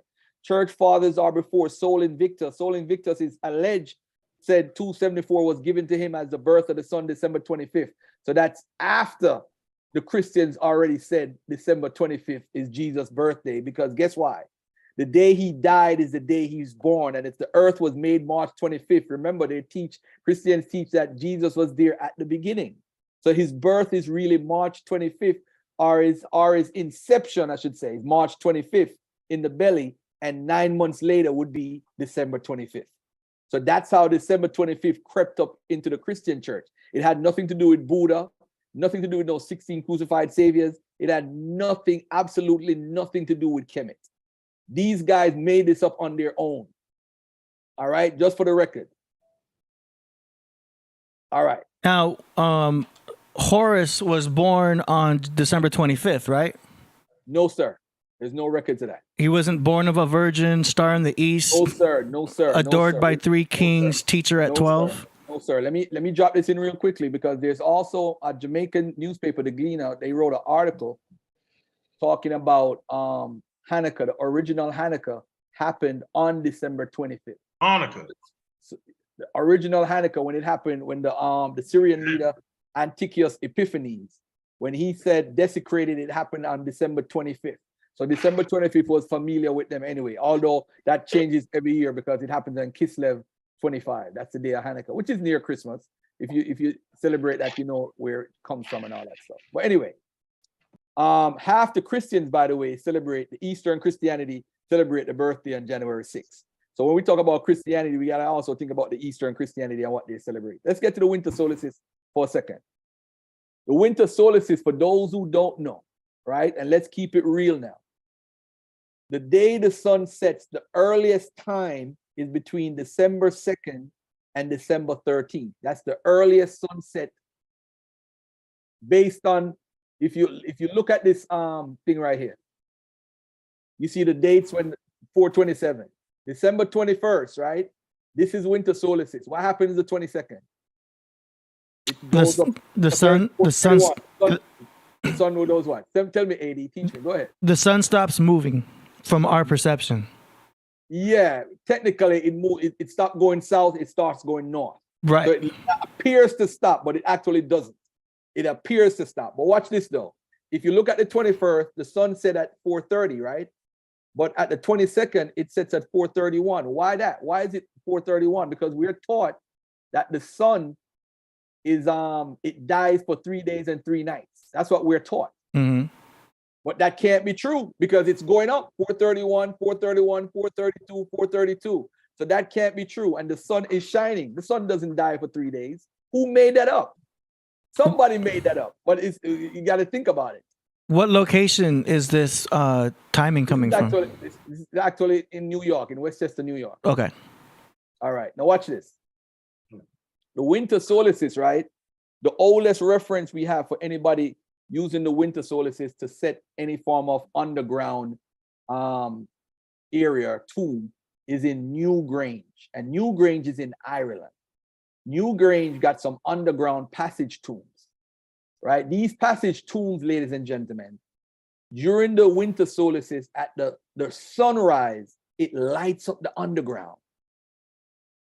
This is Newgrange. This is like the oldest version of what the Egyptians have, what's called a mastaba.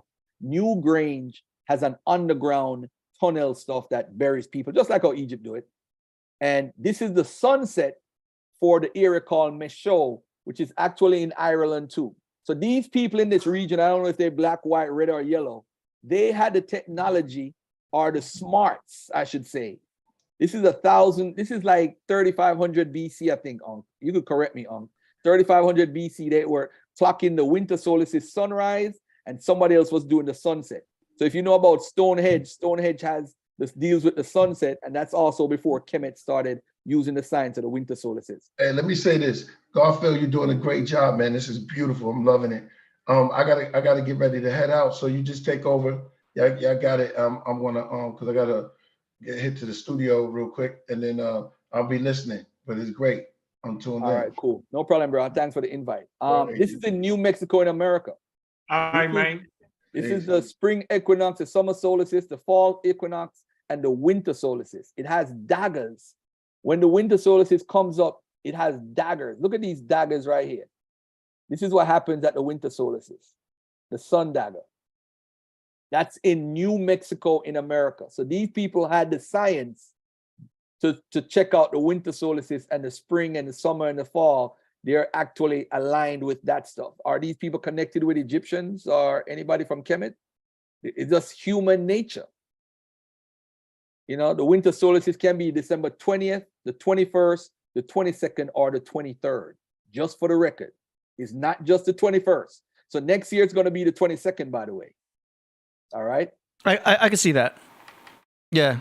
This is the 3,800-year-old tomb in Egypt. It's the oldest reference to using the winter solstice in Egypt 3,800 years ago. All right?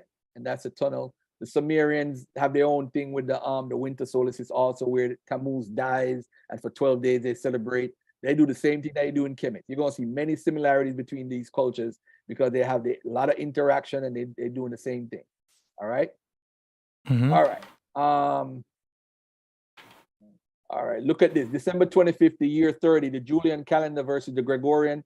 As you see, for the Gregorian, it would have been the Wednesday. For the Julian, it would have been the Monday, back in the year 30. All right? Mm-hmm. Saturnalia has nothing to do with the winter solstice. This is another thing that people teach. Saturnalia, as far as giving each other gifts, that's something that we see in the tradition of Christians or Christmas time, where we give each other, like AD, I say, hey, I got a gift for you for Christmas. Yeah. That's Saturnalia. But Saturnalia gets their ideas from Chronia, which is a Greek festival, where they make the people slaves and all that, so return to the eras of being on top and all that stuff. All right? Okay. The Ankh versus the cross. Now, ladies and gentlemen, if you were in the Coptic era in the 4th century, you might have drawn your cross the way how the Ankh is drawn. But this is a crux ansata from the 4th or the 5th century AD. And it's not following the cross per se, but this is how they made it. It's not really an Ankh per se, but this is just their version of what was going on. All right? Just for the record. Okay. Let me see. See Heru getting the syncretism. The first T that we find is mentioned in the Epistle of Barnabas in the 1st century, and dialogue with Trypho, the earliest crossing, they talk about it being shaped like a T. Festivals in Egypt. Let me see what else I want to touch on. The Trinity. The Trinity is a very tricky thing, but the Romans had their own Trinity. A lot of people had triads with deities, but it's not like how the Christians did it. But everybody's going to say, hey, they copied or whatever. But this is just something that culturally people did. You can't blame them for what they did. But the Hittites had their own Trinity. The Sumerians had a Trinity. You see the people in India had their own trinity. You see the Egyptians had their own trinity. So it's all over. I don't think it's the same thing at all, but I mean, everybody could draw their own thing. I don't think the Christians got it from them. Monotheism, the oldest reference is in Ebla, 2600 BC. Go to normangeisler.com. He talks about primitive monotheism. Outside the Bible, the oldest records from Ebla in Syria, and they reveal a clear monotheism. So everybody said monotheism was started by Akhenaten, although we know that he didn't preach that anyway, if we want to get technical. But this is the first reference. Lord of heaven and earth. The earth was not, you created it. The light of day was not, you created it. The morning light you had not yet made exist. So that's the first reference of some sort of monotheism, dates all the way back to 2600 BC in Ebla. All right, let me get to, you had just brought up something and I wanted to touch on it before I get out of here. So you're saying Christians didn't get everything from Egypt? No, they didn't steal anything from Egypt. But there's something called syncretism and there's something called influence. Yes, I know about syncretism for sure. Yeah. All right, the three kings and the star in the east. First of all, there are no three kings in the birth of Horus, and there are no three kings in the Bible. If it says, now when Jesus came, Herod the king, behold, there came wise men from the east. Who make up this whole thing about three kings? Because it's not there. Well, they represent the three stars in Orion's belt, right? That's what the people who push Kemet says. But there's no evidence. There's no evidence of that. Let me get to one more thing that you had asked earlier. You just mentioned something. I gotta mention it. Revealing the star of Bethlehem. Let me see. All right, let me see. There's no zodiac in Egypt before the Greek period. This is important because the Egyptians dealt with astronomy mainly, not astrology. So this is from the Egyptian astronomical text. It says the zodiacs are not found before the Ptolemaic period, but are frequent from then on. They occur alone or in association with planets, decans, constellations, and various mythological figures. But the Sumerians did have it way back with the omen charts and all that stuff from way back. All right. Crucifixion, as you can see on the left-hand side, you do have the Greek relief putting up people like a crucifixion sign. First century evidence of the crucifixion we did find. Now, this is what I wanted to show. Let's play who was first. Who was first, AD?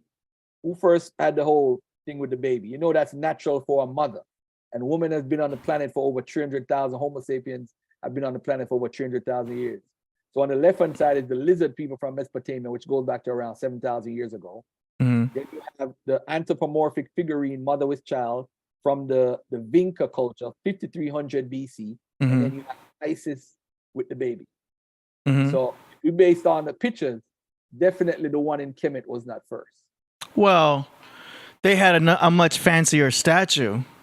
You know, they had a lot more advanced. You know, we have to remember how advanced Egypt was. So do we define who came first based on the details of their creations? Nah, I'm just being facetious. Oh, okay. I'm just being facetious. Because I mean, and I always assumed it was always Egypt first. Nah, we got to get our mindset out of that. Bro. We got to get our mindset out of that. Okay. Humans are innovators, bro. We are innovators out of this world. This is the Lord's Prayer. This is another claim that the Lord's Prayer comes from Kemet, right? So this is the Lord's Prayer in the Gospel of Matthew and Luke. This is from the first book of Adam and Eve. It's from the intertestamental period. Our Father who art in heaven, be gracious unto us, O Lord, O God, hallowed be thy name, and let the remembrance of thee glorified in heaven above and upon the earth here below. Let thy kingdom reign over us now and forever. The holy men of old said, remit and forgive unto all men whatsoever they have done unto me, and lead us not into temptation, but deliver us from the evil thing. For thine is the kingdom, thou shalt reign in thy glory forever and ever. Amen. It sounds just like the Lord's Prayer. But they saw something in Kemet, something, hallowed be thy name, or hallowed, or who art, and all of a sudden it's from Kemet. You know, we gotta cut that out, man. We gotta cut that out. Let me see if there's anything else I want to touch on before I go. No, that's about it. I'm good, bro. I'm good. I'll stop right there. Y'all could tune in to Sonnet or Friday. I'm gonna go much deeper, and we'll definitely get into it. The one thing that I saw that was interesting was how that quote that was in the Bible about the kingdom of heaven, how it originated in Egypt. It was the one that says, "The kingdom of heaven is within you, and whoever shall know himself shall find it." Is that did you ever find that statement in Kemet? Did you ever find a primary? I mean, that's just what I learned. I know, but I'm it asking. it don't exist. It don't exist. Ask whoever tells you that, tell them to give you the primary source of that. Because I remember one time this guy beat me up on Facebook about that, like around 8 years ago. So where did that come from originally then? I don't know, bro. I don't know. So you're saying it didn't come from Egypt? Nah, it didn't come from. But it didn't come from Christianity either. Nah, it didn't come from. Listen, I don't know. Gotcha. I don't know where it came from. I'm not giving nothing any credit. Gotcha. Ankh, you want to add anything? I know you're on the phone, Ankh. You want to add anything, Ankh? It was a point. Are we back on the light bulbs? No, we're not on the light bulbs. Hey, I'm saying you might be right. You know what I mean? That's my mindset. When I hear something like that, I'm like, okay, I haven't heard that before, but now I got to look into it. You know what I'm saying? Okay. Tell him to give you the I think Dr. Ben said it. I think Dr. Ben actually wrote it in his book, or he used to say it. Know that. What in his book? Let me share my screen. I don't know what all that. Go for it. Let me share the screen real quick. Okay. So this is actually one of the claims that came out of the Ancient Alien thing, the History Channel. So it's right here, the Dendera light. Okay, the Dendera light is a motif. Hold on. Oh, you showing that is a motif? Hold on, let me move this out the way. Hold on. All right, it's a motif in Hathor's temple at Dendera in Egypt. It depicts the Egyptian creation myth, and the text surrounding the pieces confirms this. The motif became famous when the History Channel claimed it depicts an ancient light bulb, something that the text around the motif disproves. So our meta-nature scholars that can actually read the text will tell you this actually has nothing to do with light bulbs. It's like it's a lotus flower. So what is he holding? That seems. It's a flower. See okay. that? And you see that snake in there. So you misinterpret the snake as being a filament, but Got it's you. a snake. It's a snake. It's a lotus flower. See that? See that? That's actually a lotus flower, right? And if you kind of move right here, hold on, let's see. Friends' interpretations. Yeah, so people say as a cathode, right? Ray tube, right? It is a vacuum tube containing one or more electron guns, you know what I'm saying, which emanate electron beams. So you know they didn't have that. The geyser tube is an early gas discharge tube used to demonstrate the principles of electrical glow discharge. You know they weren't doing that. How about a Crookes tube? See, that's what you're looking at. Look, you thought it was that. Yeah. Crookes tube, early experimental electrical discharge tube with particle vacuum, invented by the English physicist William Crookes. So they wanted that. That's an experiment. They didn't have they. So I tell you what, there's a rule right here. Occam's razor. Now watch this. This is for the listening audience. Occam's razor is a problem-solving principle which is often used to explain how the simplest explanation is likely to be the most correct explanation. It is also known as the principle of parsimony or the law of parsimony. So basically, if you can find some glass, some copper tubing, and all, they ain't found none of that. So that's a hard explanation you're trying to make. The simplest thing is it's actually a lotus flower talking about the creation myth. And they did have batteries, right? From the clay pots. It's known that they had. I'm not sure. They had batteries and they had electricity with the batteries at least. No, you're thinking about that. No, no, I don't think they had batteries. Okay. No. For what? What would they be trying to power though? I mean, it was like one thing that I heard was that they were powering the city. Those great pyramids were like power centers to power the whole city. And okay. A grid. You got to think about why we have electrical grids. Right? We have microwaves. We have irons. We have gas and electric. You got the thing you wash your clothes, electric powered. The dryers are electric powered. Sometimes you got a gas dryer, electric dryer. Think about all your appliances. Think about the televisions, internet, all these things you use to hook up your stereo system, lights, all that. Like, come on, man. What grade was they? And let's do this. So let's not be temple centric when we study the Nile Valley. Meaning the only thing we can actually look at is the temples. When you get to the outskirts, they live like any African natives would. Grass huts, okay, the regular thing, no farming communities. Torches. Torches, right. We done elevated them past where they was. And so we know if we look at certain papyruses, like the medical papyri and all that. Matter of fact, I got a right here. Sometimes we take away from their greatness by adding stuff they didn't have. So right here, this is the atlas of the human body, right? And so let's see what you actually get credit for. This is important. You look right here in the back of the book, right? See that? See that writing? Yeah. Wow. All right. That's the cursive script. It says the Edwin Smith papyrus, written in ancient Egypt, script at 1900 BCE to 1600 BCE, is the earliest known medical literature, consisting of 48 histories. It describes the conditions, diagnosis, and treatment in a rational, systematic way. All right, this is one of the cornerstones, the milestones, right? And if you look at the history of medicine, right?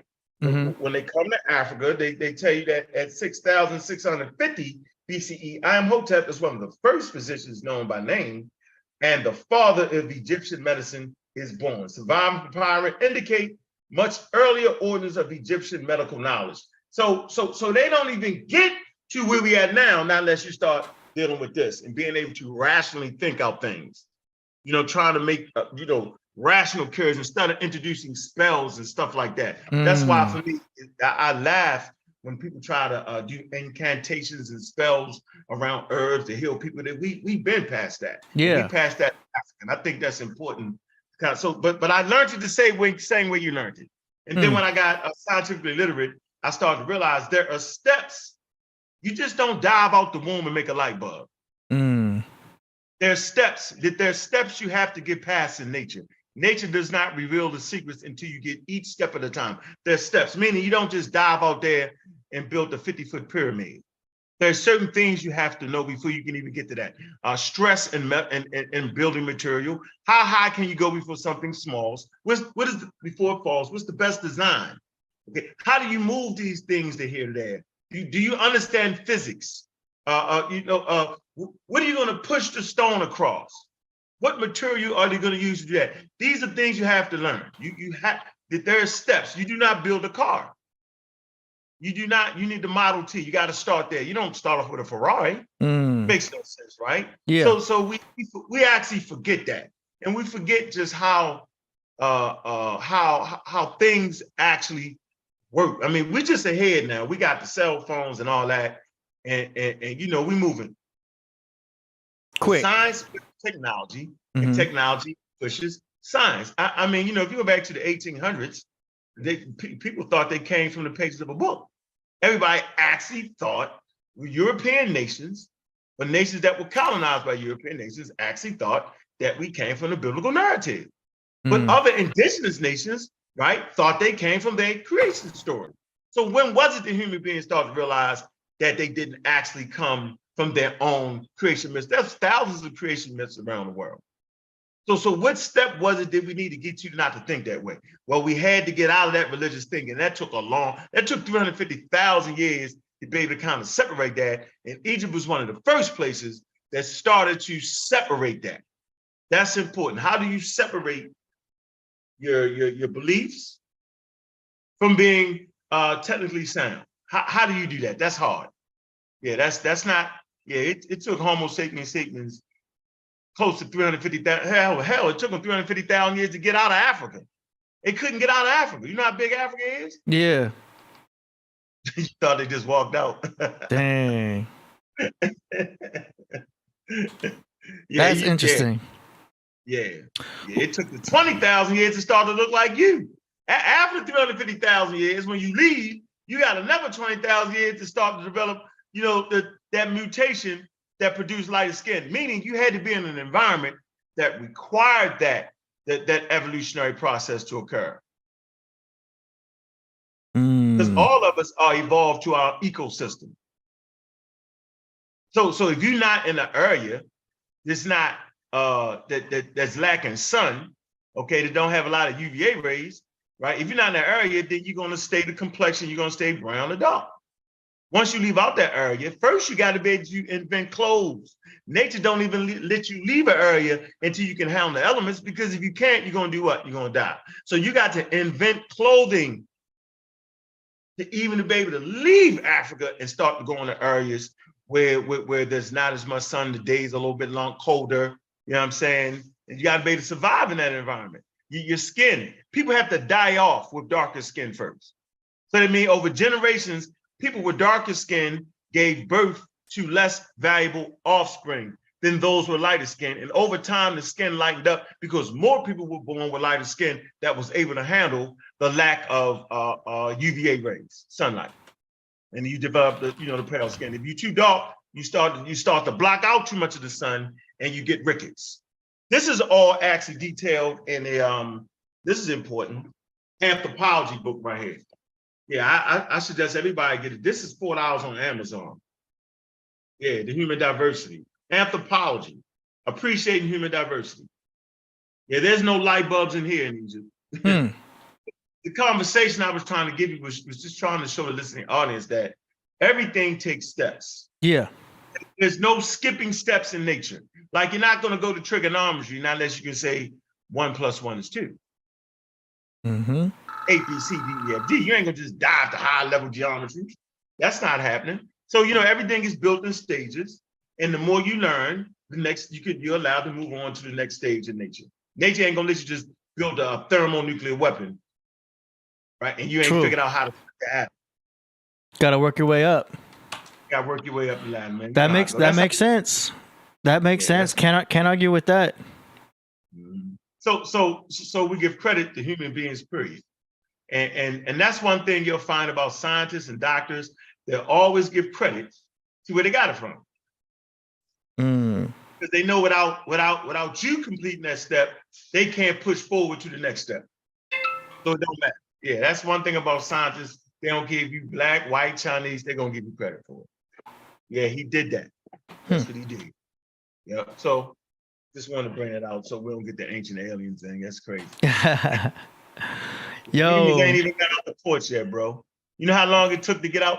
If your house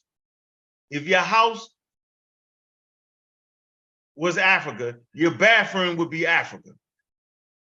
Meaning you couldn't even get out the bathroom. You couldn't even make it to the kitchen. When you start going other places, you made it to the kitchen. When you went to the moon, you actually got on the front porch. Being in the moon, get to the moon, humans are now on the porch. Space exploration. Now we're looking across the street. We send probes to Mars. So we're looking across the street, but we can't get there. Like, how can we get there? I just wanted to kind of give you a little example of, how I go. Hey. Well, I see you eased up in the building. I see you. Yeah, we got Rasul in the house. I see Rasul. Here go Rasul. I see Rasul. I see him. Where we I at? see Rasul. Let me get him in here. I see him. He's stuck. He's stuck on the town wall. Watch what he do. Look. Let's I see. see Rasul. Sul, how you doing? He's stuck. We can see him, but he ain't got his audio. He ain't got his audio connected. Oh yeah, it's connecting right now. In the house. I see Rasul. Y'all hear me? Yeah. Rasul. Peace. What up, Ankh? What up, Ankh? What's up, brother? How you doing, man? Doing good, man. Doing good, man. You know what I mean? I've been waiting to build with you. Peace and love. Peace and love. Shout out to everybody on the class. To the God body. What's up, God body? What's today's Shout out to mathematics, Killah man? Shout out to Coach Kendaka. Shout out to my man Garfield, man. What's up? What's today's mathematics, bro? I'm not a 5%er, brother. I'm messing with you, man. Come on, man. How you doing, though? All right, I'm doing great, man. I'm doing great. What's up? What's on your mind? I'm just timing in on the build. You know, We on the same side, or what we gonna do? I think he is because Rasul, I remember you talking about how that was not a light bulb. Oh yeah, no, it's definitely not. It's a lotus flower. I remember that. You were sitting here when you're talking about that. I'm like, because that was the first time I heard someone say it wasn't. I was like, pure pseudo. That's pure pseudo, and that needs to stop.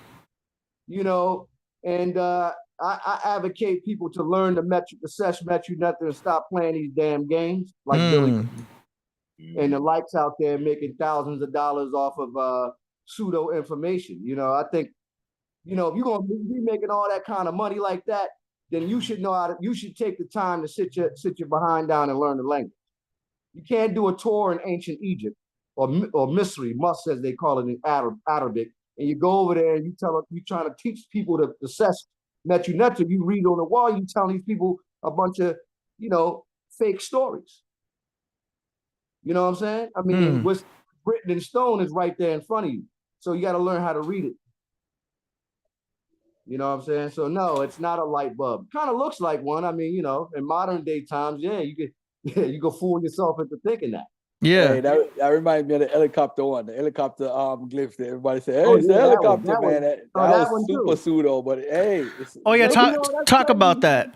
You talking about the hieroglyph that shows something that looks like a plane, right? It's a helicopter, in the temple of Seti the First. Yeah, man. I don't know where it's at, but I know it looks like a helicopter, man. I was almost sold on it, man. I was almost sold. So it's not a helicopter. You know, hey, AD, let me tell you what you do, man. Go. You look in the community and you try to find out who the main pseudos are. And if they agree with it, usually it's wrong. That's my litmus test. Usually you have a bunch of pseudos who will agree it's a light bulb, it's a helicopter. The people that agree with that and rock with it usually rock with pseudo information. So they're assuming. That's a litmus test. I'm telling you, we have it in our community. We have a group of people who are winning certain audiences because people like pseudoisms. Wow. So when they see like me and Ankh on, they're like, oh man, I can't stand Ankh and Garfield, man. They trying to come with that real science stuff and the truth, the real information. So they'll hate on us because they like the pseudo stuff. They like the feel-good scholarship. They want to hear Egypt made everything. Egypt had the first masturbator. We don't know, we can mention that. The first masturbator was in Egypt. Tell me I'm wrong. You can't tell, you prove me wrong. It's the stupidest argument. What are you talking about? But people will rock with that. I know what you're talking about. You're talking about the they call it the code of men, right? Yeah, Mem, yeah. That's that new. Am I correct? Yeah, Mem, yeah. The code of men, right? Yeah, that's a spiritual Mem. They say that Hindu. I'm not going to go into the story because it's pretty graphic story. But here's the thing about that, Garfield. How do you know that they actually did those things? I don't know anything, bro. Well, so I mean, you know, when you say, you know, because men ain't real. A statement like that. Men ain't real, yo. None of it is real. Well, you know. That's like me saying ISIS is a virgin. I'm putting on a human trait on a ghost. In Jamaica, we call it duppy. So you're saying a duppy is a virgin. That's what people are arguing, bro. They're saying a ghost is a virgin. And we'll argue for 50 years about this. That is nuts. That is absolute nuts. And then when you say, oh, but they're not real though, but you just said that she a virgin. So why are you saying she a virgin though? What story are you referring to? You referring to the Christian story or the story in the ancient Kemetic story? Which one? There's no virgin story in Kemet, man. Okay. There's no virgin story in Kemet. I actually agree with you guys on that. I mean, they wouldn't be using that word 4,000 years ago. What we're doing is called interpretatio Christiana, where we look on the culture of another and try to Christianize it. And that's what we do with a lot of the interpretation with Kemet. So we see a story and say, oh, that's the virgin birth. Then one person rocked with it. And the truth of the matter is we basically following white folks because the Africans never said that originally in Egypt. Is us, the folks, when I mean us as in humans, the last 200 years actually said, hey, that comes from Kemet and all that stuff. We pretty much following the white man. Yeah. The Garfield. Man, you pronounce the word Hanukkah, man. Come on, stop. Oh, my bad, bro. I ain't gonna say it again. I'll leave that alone. I'm gonna leave that one alone. I wanted to add on to what I'm not doing it, bro. I can't do it. Can't do what? Hanukkah. Yeah, that's how. But I'm saying English is Hanukkah. Remember, I was raised in the Jewish community, bro. I know the holidays, bro. That's why I laugh at all the stuff people be making up. I was like, wow, they just made it up. Y'all wouldn't know it if you hadn't really was raised in that environment, right? Like I'm like, wow, they made all that up. They tripping, man. You talking about Hanukkah? Yeah, he said, I don't know what you say. How you say it? Hanukkah.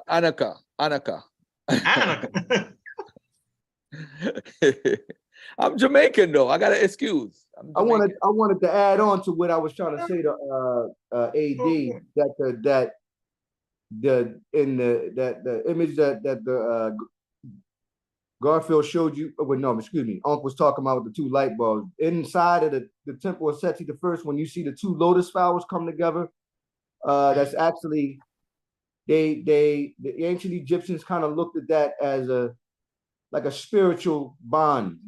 They also talk about it as a Sep Tepi. Guys, I know you guys are familiar with that. Correct? Yeah.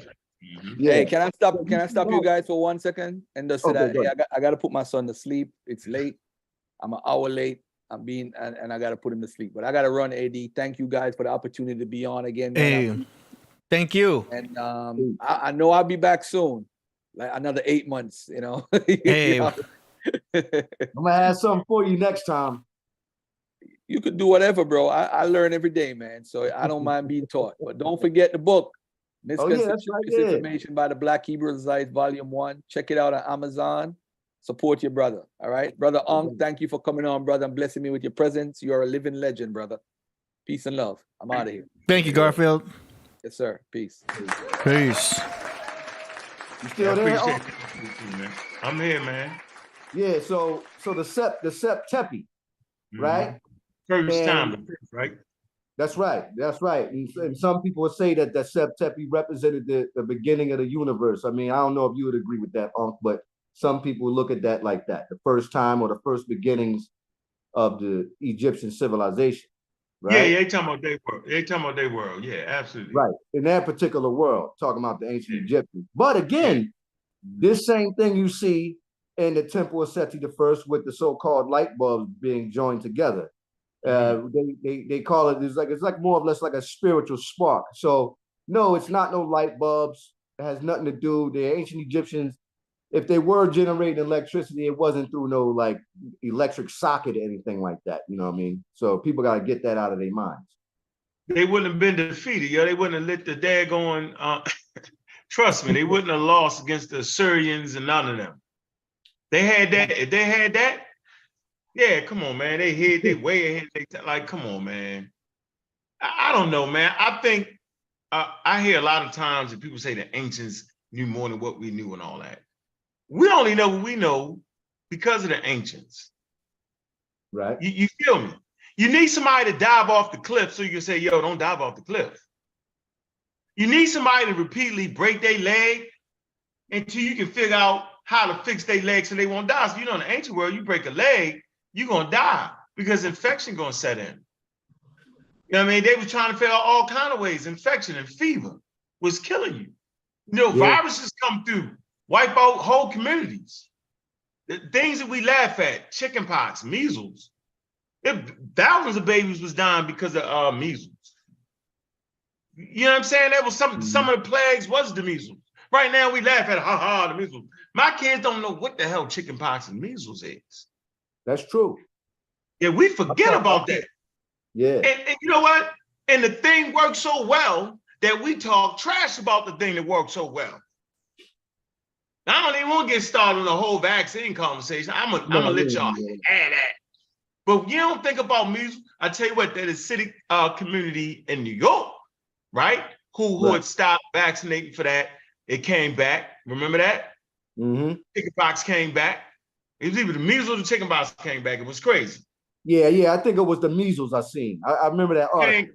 Came back roaring, bro. Yeah. See? Yeah, so some things that human beings have come up with work so well that it actually works against itself. Meaning like the cure for oh man, what is this, man? I can't even think of it. Oh man, when you polio? No, not that. No, that word good, that's gone too. That's been eradicated too. Eradicated don't mean totally gone, it just means it's not, you know what I'm saying?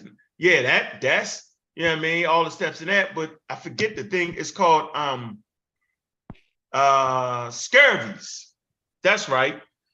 The cure for scabies is simply vitamin C. Eat some fruit. When you get on the ship, fruit. But it worked so well that they forgot why they had the fruit on the ships and lost the cure. Something they lost it a couple times. Some things just work so well, yo, that you don't pay no attention, man. They kept wondering why we keep taking this smelly fruit on the daggone thing and spoiling our way. We don't need it. And then they go out to sea and they get scabies. Yep. So, you know what I mean? But like I talk about those steps and understanding those intercontinental trips don't happen without understanding scabies. Yeah, I mean, when they was fighting those naval battles, man, so let's say 5,000 people died. Half of them died from scabies. Crazy, right? Yeah. Infectious disease, water, colored in the water. How did they figure it out? It took time. A lot of people had to die, but they figured it out. So we scoff at it, man. But human beings of all variety,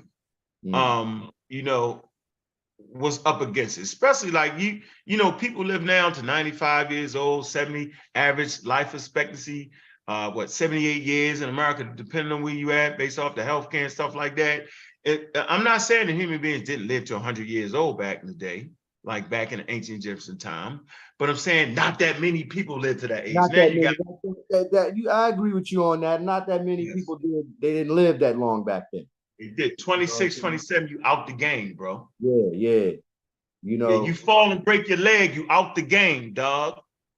Think about that. Broken leg. Like a horse. Yeah. See, a horse is out the game. Yeah, because it's like inhumane for a horse. The horse uses legs all the time. Yeah, you was done. So I mean, we live in an environment now. Look at you, got keyboards all around you in the command center, bro. Like you space age all day, man. Shout out to the pseudo killers, man. Space Age African Astronomy Club, man. That's what I'm talking Make sure y'all like, subscribe, man. You need to join the astronomy club, man. I'm just learning. I'm taking it all in, man. I'm learning every day. There's very interesting stuff. I think if you join the club, you'll finally realize that the Earth is not flat. Hey, I'm a student.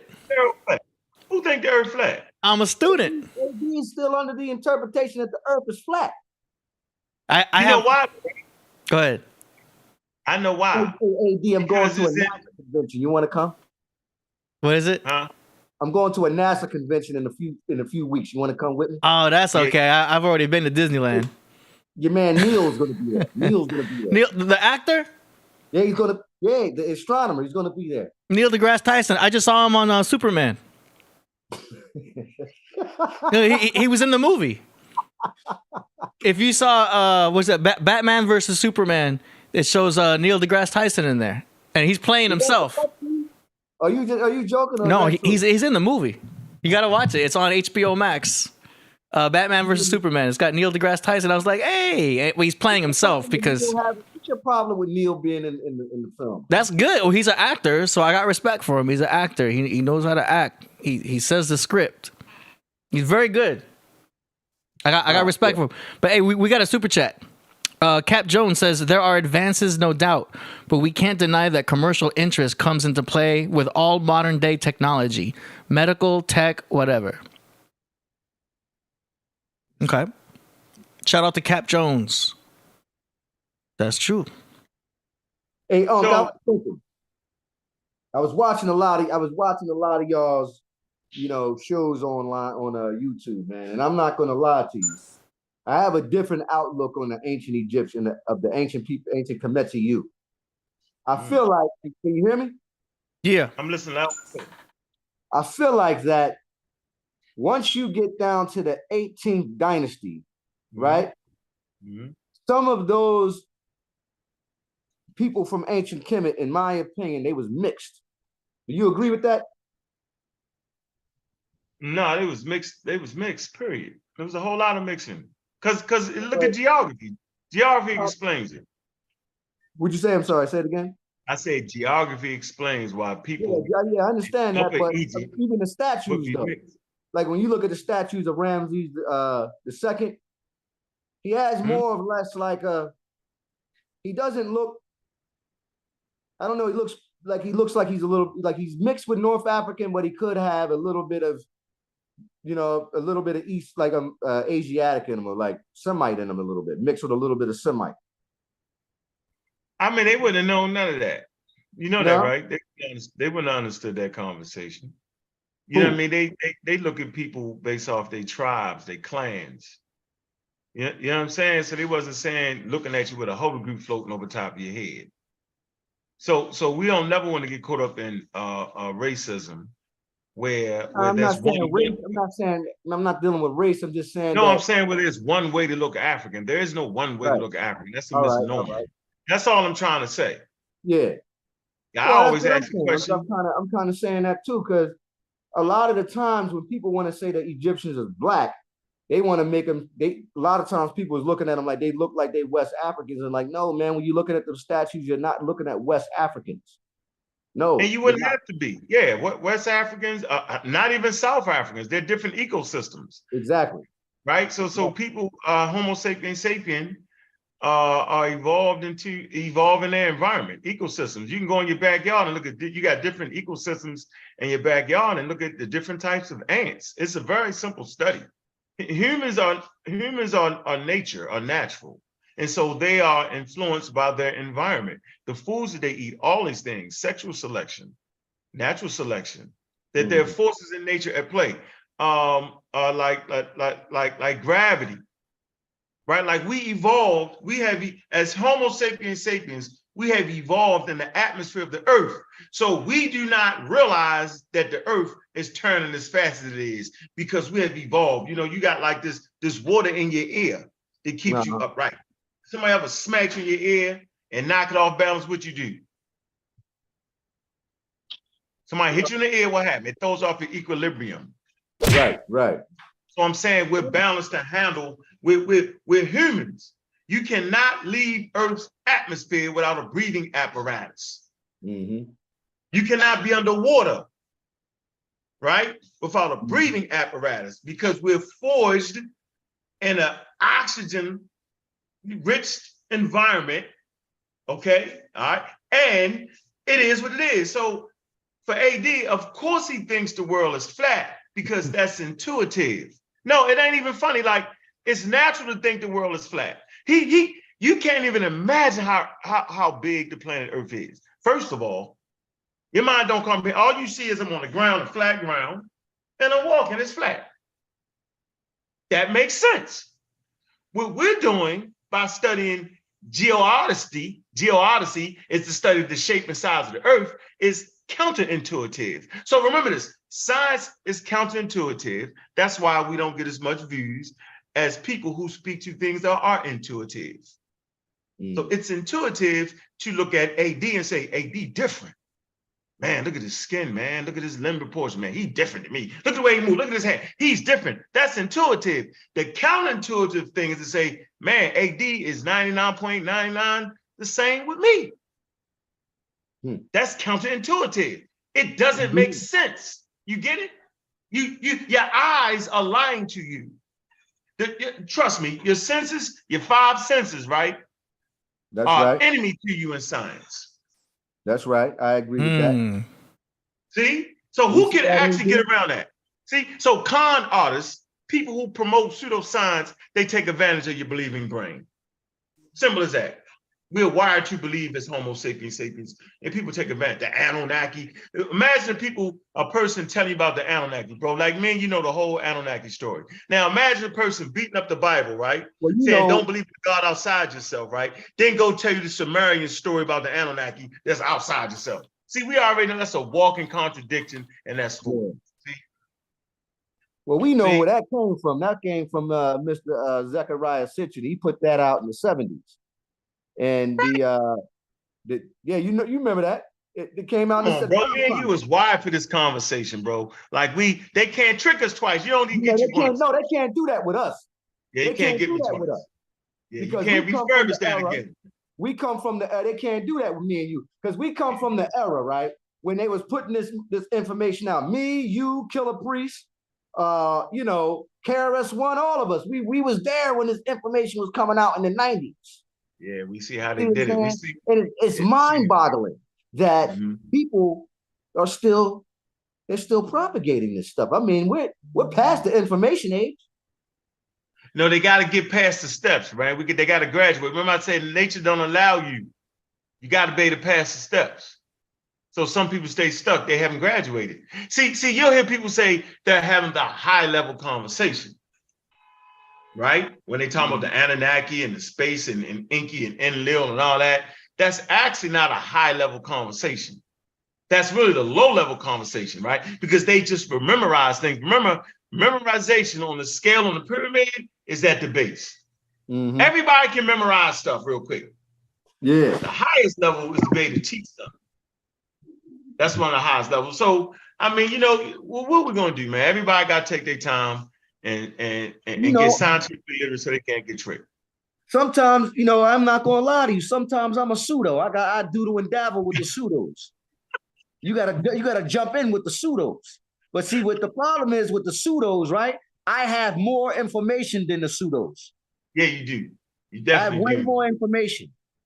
Yeah. You know, a lot of these pseudos, they can't speak, they don't know the languages of the scriptures, right? They don't know it. They just saying stuff out their mouth, you know what I mean?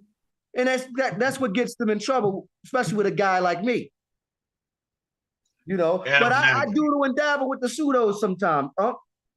Anunnaki came in groups of 12, yo. Came in urban groups of 12, yo. 24 elders. Come on, man. Yo, man, Billy Carson says he has the Palladium skulls. Billy Carson said he actually has the Palladium tablets. Yeah, he's late. Palladium tablets. He got y'all. He has them. Yeah, I call him Bill the Pseudo. Billy Pseudo. We got to see that. He said if he says he has the tablets, then we need to take a look at it. Yeah, but come on, man. You know that conversation he got, man. Him and 5 Keys, yo. That conversation they had, bro, is actually the low level conversation. But they keep saying high level, high level. The high level conversation is when we're talking about physics, right? Physics, and when we're talking about fusion. That's right. Okay, most people don't know stars produce fusion, right? That's right. Thermonuclear power plants is fission. What's the difference between fusion and fission, right? Fission creates a byproduct, radioactive byproduct, right? That you can't get rid of. Okay, right. That's in the thermonuclear plants. They're trying to do fusion. That's what stars do. It fuses atoms instead of splitting atoms. That's part of the high level conversation, being able to take that type of energy back to your community. That's the level. Talking about how does NASA, right, navigate the star system, the probe. They have a probe that went interstellar. What is interstellar? Now, what in between the stars, like you're out of the star, you're out of the sun. The sun is a star. We're actually inside the sun right now. We're actually in the sun. Yeah, we're in the sun, right? We're in the gravitational pull of the sun, right? So for the first time in the history of humanity, right, we've gotten outside that with the 2 probes they sent. My man Vance put me down with that. Set out the Vance, right? I was like, what? He said, yeah, we interstellar. We in between the stars now. I was like, what? You talking about Voyager 1 and 2, correct? Yes. So that is outside of the gravitational field of the sun, bro. They call it the Helios pause or the Helios. We're in the heliosphere right now. That's what we're in the heliosphere. We're in the heliosphere. The sun pause. And when the probe went through it went through the Helios pause, right? It was a guy said it was a wall of fire because of the plasma. So the probe had to go through this wall of plasma. This wall. I don't know about that. I don't know. I'm not sure. I'm not going to speak on something I'm not sure. You got to watch the documentary. But okay, all right. Send it to me. Send it to me. You got to know. But you know what's crazy about that? When I watched that, right? I said to myself, I don't know if anybody could leave this solar system because think about what you got to go through to even get past the heliopause. Well, they out of there, man. They did it. The probe did it, bro. Yeah. Anyway, who knew we was actually in the sun, though? You ain't know we was actually in the sun. At the point where it's 98 degrees, the average temperature is the average what on Earth? Sometimes if you're in the desert, it's 100 or something. It's 100 about it goes about to 125 degrees is the average temperature. Right, but who knew that though? Who actually knew we are, you know what I mean, encapsulated by the sun? Who knew? See, that's always the real thing is always more incredible than the stuff they can make up. Right? Like, you know what I'm saying? Like, I could really have a conversation about some real scientific things that'll blow the pseudo's mind. Like bees. Like when bees find a new home, right? They actually calculate it. And they literally just about practicing science. So meaning the bees can't come back, right? They come back. They search out, right? They speak a language. They didn't even know. They didn't even know the language. The bees was actually had communication, bro. Right. They actually communicate to each other. That's crazy to me.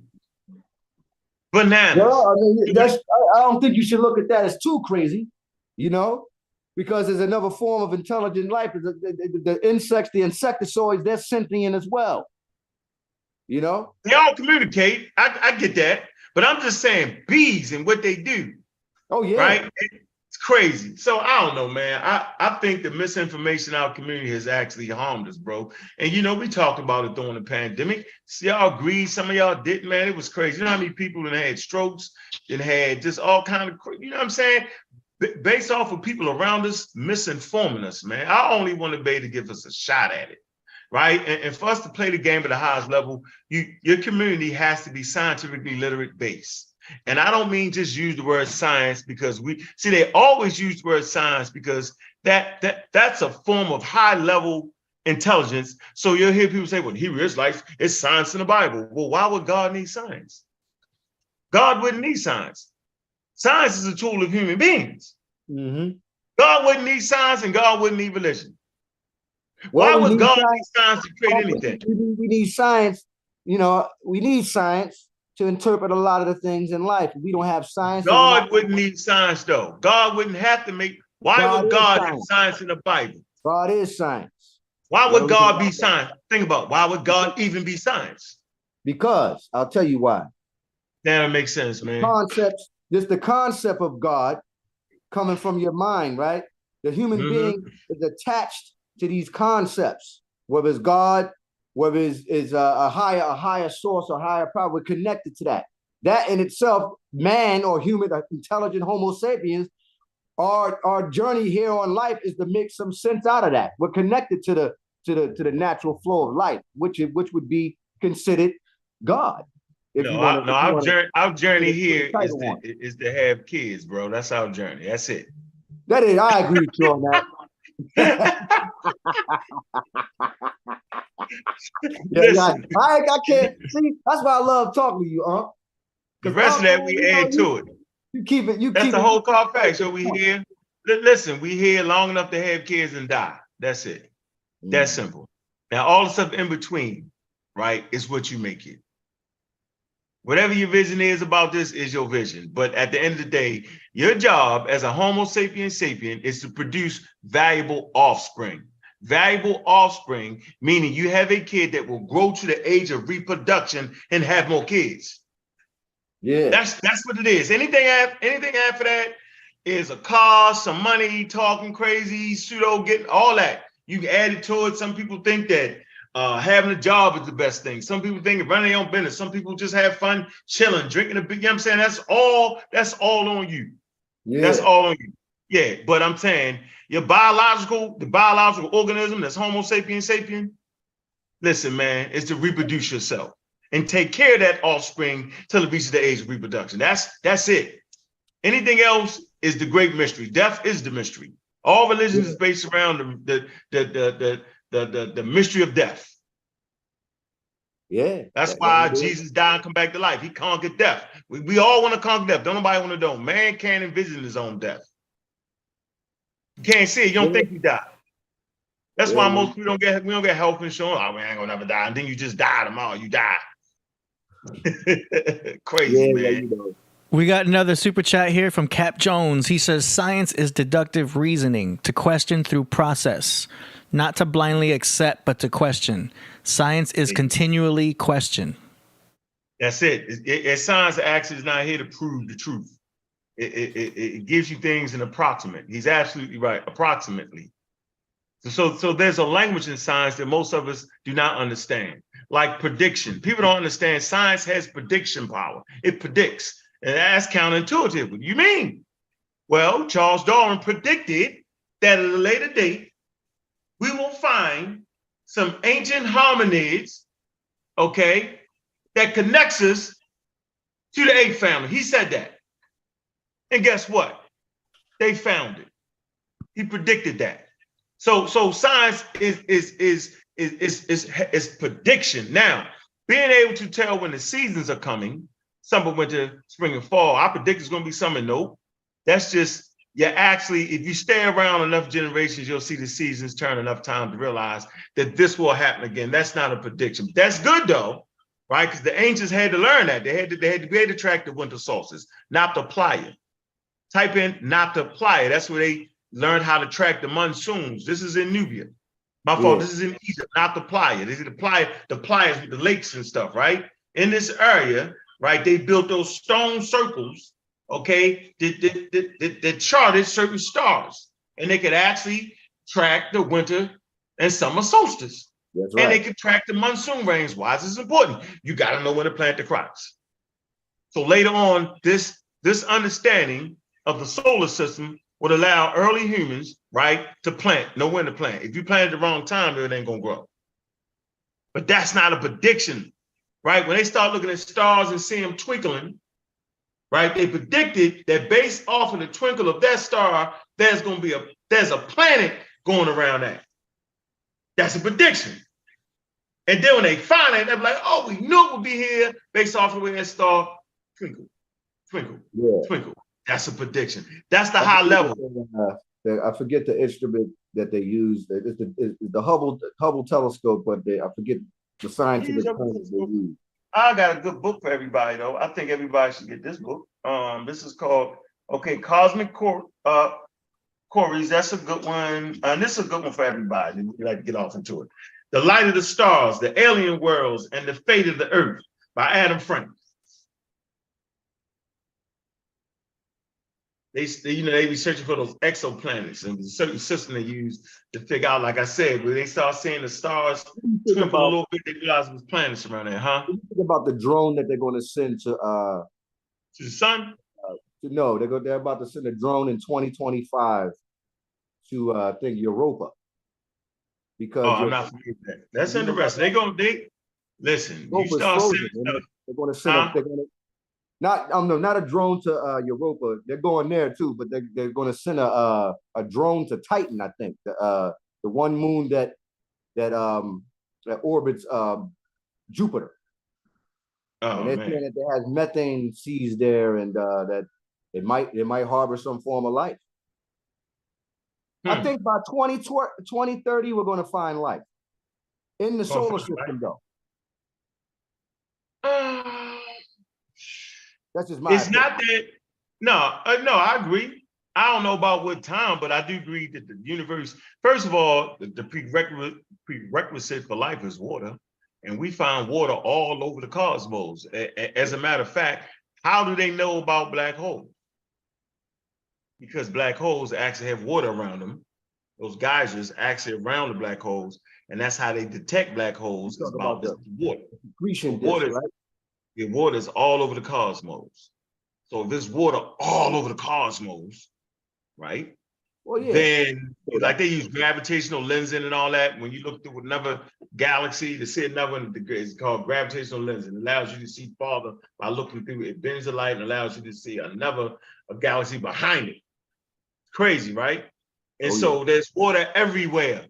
So since there's water everywhere, the prerequisite for life, at least on Earth, is water. So if it's water everywhere, then there's life everywhere. Now the problem with that is wow. It's the sheer distance of everything to kill you. Mm-hmm. It's the distance, right?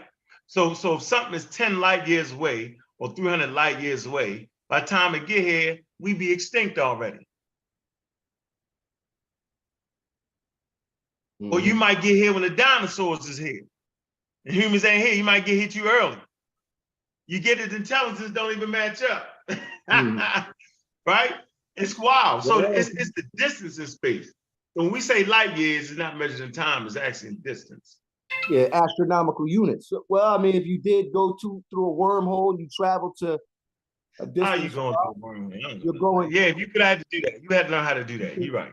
You'll be traveling to the You ain't past. there yet. You wouldn't be Yeah, you traveling ain't to the there. future. You'll be traveling to the past. So Yeah, you all but the you light that we're getting from what they say the Big Bang is the light from the past events that happen in the universe. So it is. to everybody watching, what you're looking when you look into the stars, you're looking at the past, millions of years into the trillions of years into the past. So Not don't trillions. think if you were to travel to another star, you'd be going into the future. No. Not trillions. But I tell you what, though, when you look at the sun, you're looking at when you actually look at the sun, you're looking at the past. You're looking at light 8 minutes. When you see the radiate, because it's not light, it's being interpreted as light. When you see the radiation of particles, right, and it hits your eye, it's 8 minutes later. Mm-hmm. That's how far the sun is. Right? We was having a conversation on the pseudo killers. We was talking about things that are counterintuitive. When you look at the sun in the morning, it looked to be about the same size, right? But they're not. No, it doesn't. It doesn't look. No, especially here in California, we get beautiful sunsets. So they look close. They look like they're about the same distance, but they're not, though. No, not at all. Mm-hmm. I mean, it's an illusion. I mean, people think that the sun is moving when as it's simply not true. And the sun is not. The sun is moving. The sun is moving. Yeah? It's moving, but it's not moving how contrary to what people believe. It is in elliptical orbit, and so the planet revolves around the sun, and the sun revolves around the planet. Right. You ain't know that, did you? Say that again. I'm sorry. Say it again. Planet revolves around the sun. Right. And the sun revolves around the planet. It's so big, it takes a very long time, right? Huh? Yeah. With the sun. I knew that. I thought you were talking about. They're both affected by the gravitational pull on each other. Right. And every other planet. I knew that, but I thought you were talking about something else. Oh. I was trying to explain something else, but go ahead. Huh? So I mean, the science thing is serious, man. And human beings, man, are going to have to. Science is simply to know. And what is it the scientist wants to know? They want to know about the natural world. That's it. Now, religion talks about the supernatural world. What does religion want to know? They want to know about the supernatural, outside of nature. God is outside of nature. Science deals with the natural world. And those two should never be mixed up. Well, I mean, you could probably probe into physics to try to make some sense out of what the supernatural world is made up of. A lot of people think you gotta go to religion. You gotta go to religion for that. You can't weight a soul, right? But they split the atom, and we know that there's a forces that exist that we can't see, right? And you know, we have the Hadron Collider, so we know that they're splitting it, they're smashing particles into each other, atoms into each other, and we know about the unseen world. You understand what I'm saying? If we're going to use science to define what would be the untangible, right? The realities that don't exist in this reality, we would have to use quantum physics. Yeah, you messing. I ain't doing all that. You know, Russia sent a probe to Venus, though, right? In the 70s, they landed on that. But how many people even? I'm familiar a little bit with that. Yeah, people don't know. Man, me and you study kind of the same things, huh? I don't know what you was talking about. You lost me a couple minutes ago. I think me and you study kind of some of the same stuff. No, a couple minutes ago you said something about the quantum world and something you mumble jumble. I'm talking about the atom. When you split the atom, when you talk about physics, when they talk about the quarks, the zealots, and the biatoms. This is when they split the atom. These are the particles that exist beyond the atom. elements that exist beyond the periodical table, that you can't weigh, elements that can't be weighed with no other They already element. know what all the elements are though.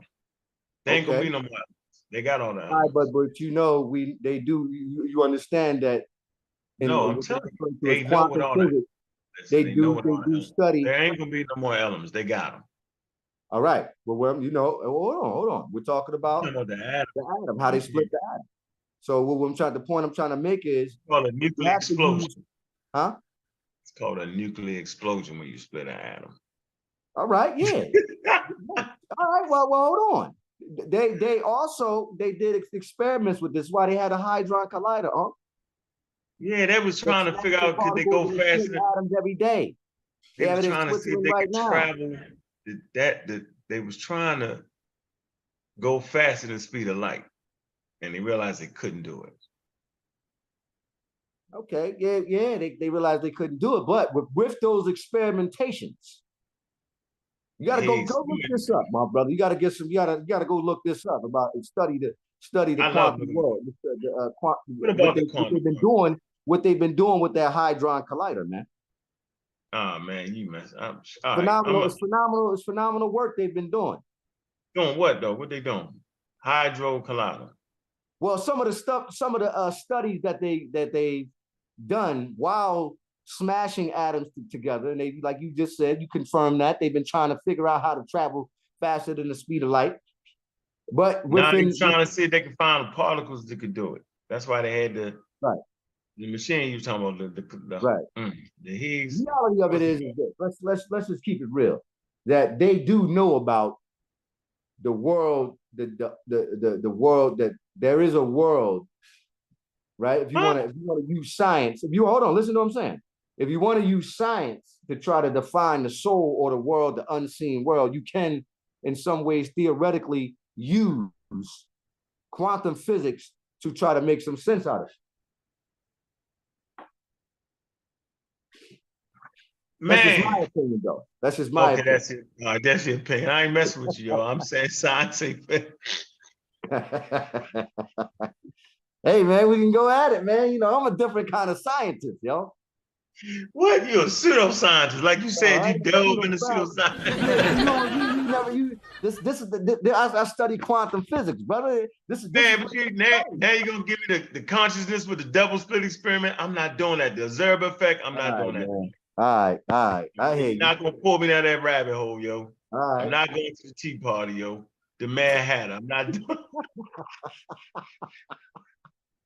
All right, man. You know, hey, this is what's beautiful about having these discussions. But you know, you gotta probe into that. Nah, nope. Physics. I'd rather tell people about the cosmic background radiation. Okay. You know those old TVs we used to have, yo, when you turn them on when at the end of the broadcast it used to go off. Remember that? Yeah. Remember that? And you see the fizzling? Yeah. The white snow. Uh-huh. Did y'all know that white snow was actually the signature from the Big Bang? I bet y'all didn't know that. No, I knew that. I studied science. Huh? But people listening didn't know that. I mean, but see, man, that's like more or less like, that's an old concept to use. I mean, they've done multiple experiments on the Big Bang. No, you're talking about the cosmic background radiation. People want to know, how do we know how old the cosmos is? Because it left a signature. It's called the cosmic background radiation. Max Planck did one, and NASA did one. They sent up two separate probes, one to verify the other one. When you look at the Max Planck one, it's got a different color signature. If you look at the NASA one, it's got that red and blue, and the Max Planck got that like that pastel colors. Right, but it's background radiation, yo, and they measure it in Kelvin, meaning they measure temperatures in all directions. Right. So when you see the red in it, the red is the actual the end of the explosion. No, my fault. The red. Wait. So red color, right? Go ahead. It's at the source of the explosion. You know when something explodes, it goes out, right? Right. So that red is the part that's closer to the explosion, and the lighter colors has gotten far away. Now, why ain't the lighter colors red no more? Because as they get out farther, they cool down. You get that? Mm-hmm. When something explodes, right? It explodes, right? In all directions, right? Okay. The bluer areas are the cooler areas, meaning these are the first radiation to come off of it, because it has 13.7 years to cool down. But the redder areas, right, are the last to leave the explosion. They're still hot, they're still red. The temperatures is different. And so they measure that those bluer temperatures with those redder temperatures in all directions, and they give you the date of 13.7 billion years. Not trillion years like Yakub and the boy. They hit you with the it's not a time where man is not as a trillion years. Nah, man. Earth 4.5 billion. Right? We know that the measurement that we know about that. Right? We know about the half-life. Yeah, but you know they got the James Webb telescope up there, right? That's a game changer, and we should at least be able to see God with that. Yeah. Now here's the thing. They saying if we don't see God, ain't no God. I don't know if you read the article last month, but saying that they have to push. They might have to rewrite the data on the Big Bang. Man, they saying that maybe they're wrong. What do you think about that? That's nature science, and I know you misinterpret the whole thing. I ain't misinterpreting. I ain't read that. Yeah, come on, man. No, I'm on this stuff all the time, bro. That's not what that's saying, man. Information, actually. Somebody in the chat, man, pull that up, man. They saying that the James Webb telescope is now they might have to rewrite the data on it. Now they're pushing it back forward. Look it up. That's actually an old article, actually. You say pushing what back forward? What? Let me hear you out. They saying they might have to rewrite it. Rewrite? What you mean? They're saying that now because they make with the studies of the James Webb telescope, they're saying that that now they may have to change their calculations on the Big Bang. Meaning, what do you mean? Meaning that they're seeing further than the edge. They're seeing a look further back than previous thought. So you saying it might be older? And also one of the articles saying that it may not have started with a bang. You know, it never started with a bang. It never started with the bang. That's his terminology. It wasn't a bang. Well, look up the article. You got to read that. I already know what the article is. It's not saying what you think it's saying, man. So they're not going to disprove the Big Bang. Look, the Big Bang is a theory. And the only way to disprove the Big Bang theory is to come up with another theory that explains everything. That's what they're saying. They're saying that they might have to come up with a new theory. Listen what I'm saying. Listen, you're messing up the science. Listen, it's a theory. All right? It's not a theory when me and you talking, yo, shorty, fat as I don't know what, boy. Well, how you think she got like that? How you think she got this shape? Boy, her mother fed her grits when she was growing up. That's a theory. But a scientific theory is the organizing of the facts, bro. It organizes facts. And for you to overthrow a scientific theory, which is different from a theory, right? You have to explain everything that the Big Bang explains and add to it. So they're not saying what you're saying. Hey, I didn't say it. No, that article you read is not saying what you think you're saying. All right, man. I think you need to look that up, man. You need to check that out. I already looked at it. I'm trying to tell you, man. Neil deGrasse did a whole conversation on it. Come on, bro. He's a physicist. I mean, but you know, Neil did it. Okay, so since Neil said it. No. I'm saying they had a conversation. Right. No, it's not because Neil one man does not rule supreme in science. First of all, okay, it's the community. That's what makes it so successful. In religion, one person rules. It's the truth. That's it. It's the truth. See, you can't change it, right? Yeah, right.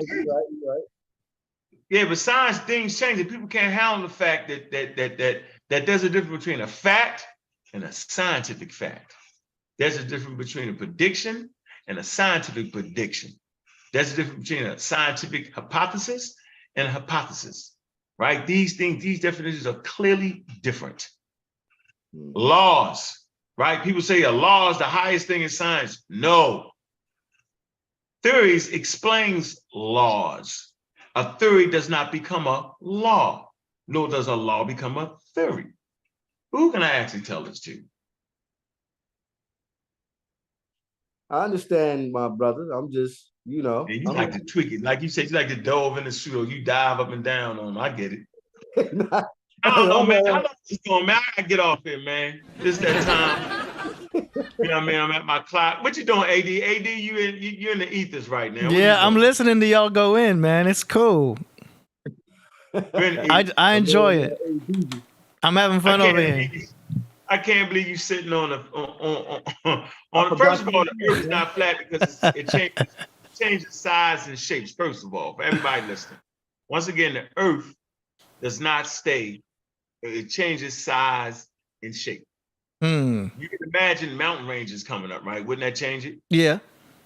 You can imagine ice age is coming in. The ice age, what? The water level on planet Earth drops when the ice ages occur because a lot of the waters is sucked up inside of these moving ice sheets. True. Okay, so you can see that. You can see things changing, moving around. We know the continents drift. It's called continental drift. Yep, I agree with that. Okay, there you have it then. I agree with that. There you go. See, so how could it just be one way? Oh, but I just can't find any curvature over the ocean. You funny. That's all I'm saying. I'm looking for that curve. That's it. So you funny, man. So what do they teach? Listen, when airplane pilots go to pilot school, so they teach them how to land on a flat Earth.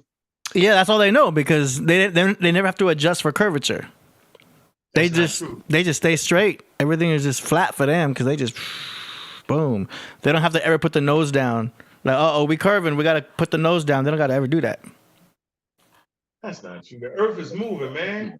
Supposedly, that's what they told us. No, that's not what they told us. That's what geodesy tells us. Who told you that? Geo-Odyssey.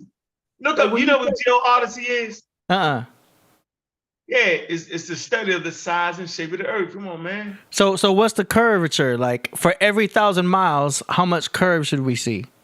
I don't know, man. You ain't gonna see much because come on, man. That's what I'm saying. What did I tell you, man? I told you on the show before, man. You can go out to the ocean, you can see it.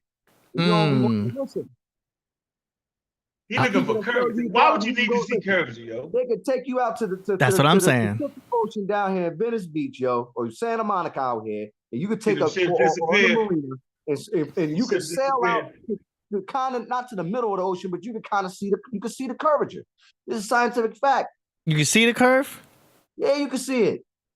Or does it look like it's going down? Because if you zoom in, pops right back up. All right, AD.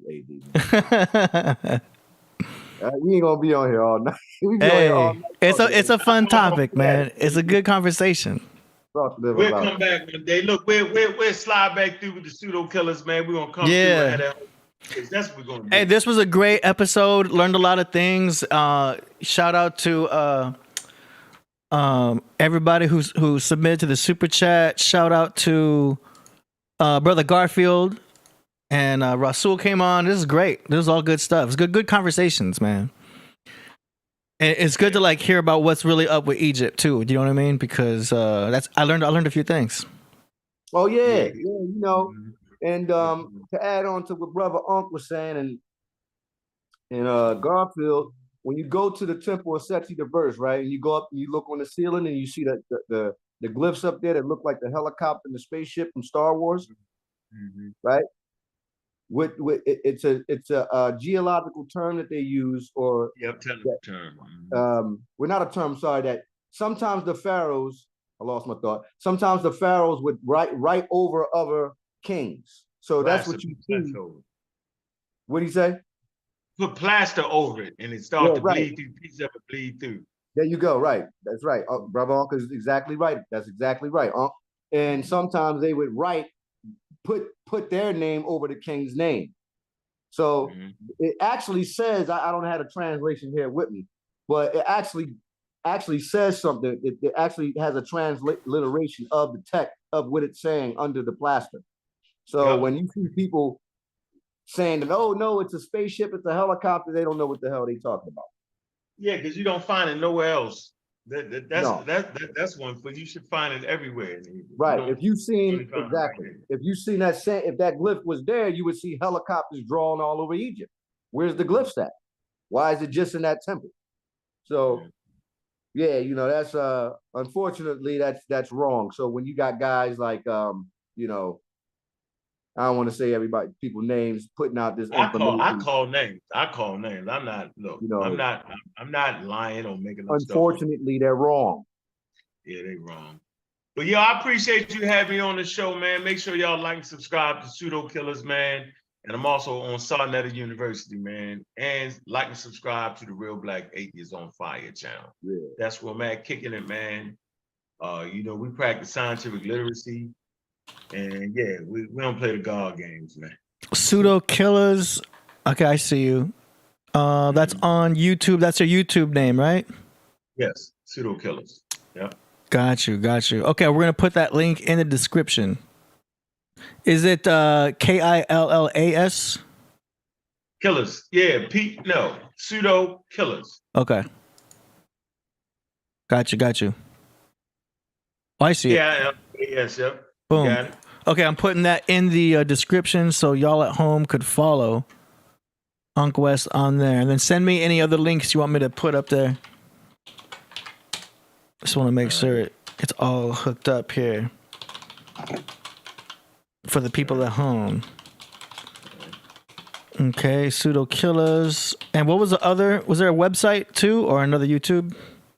Yeah, it was the Real Black Atheists on Fire. Real Black Atheists on Fire. Got it? Mm-hmm.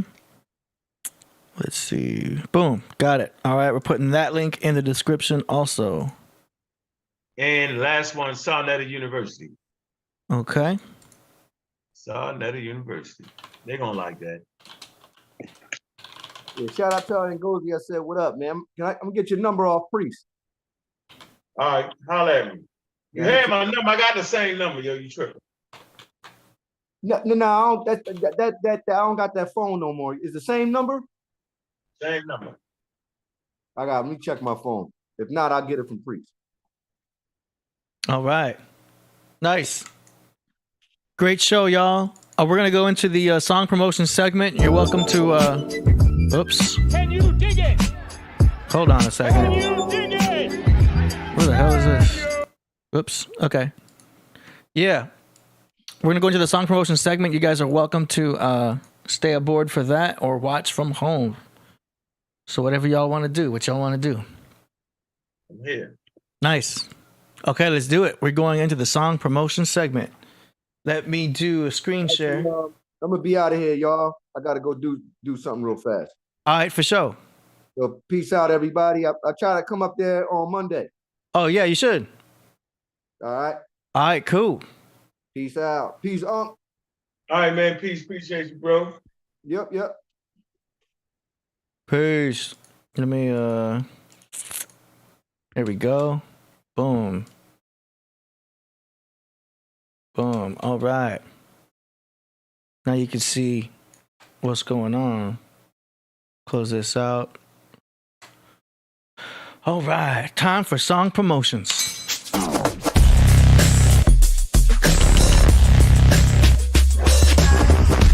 Song promotions.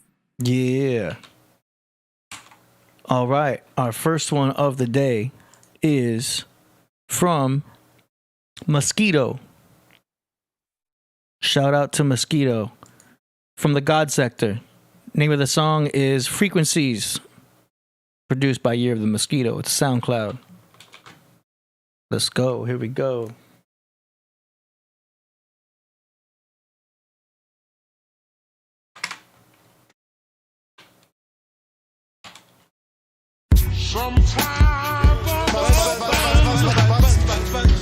Hello, Mosquito.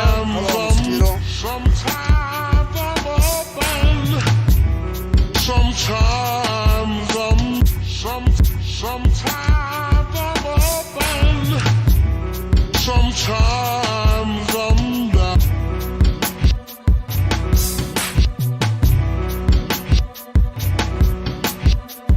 You know, you know.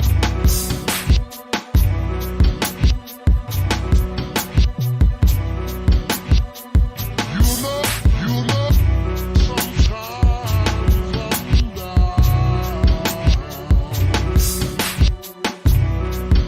You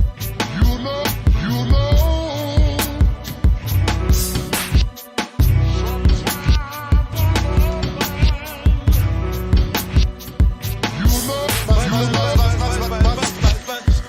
Hello, Mosquito. Hello, Mosquito.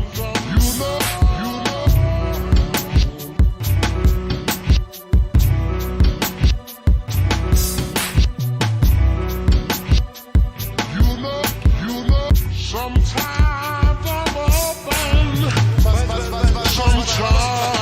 I'm Hello, down. Mosquito. Hello, Mosquito.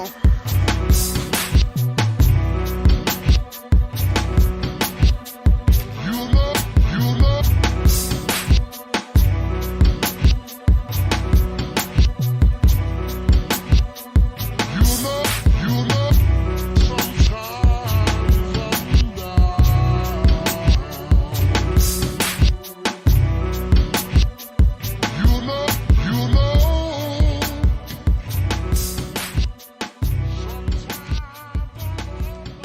That's cool. It was chill. I like it. Good mix.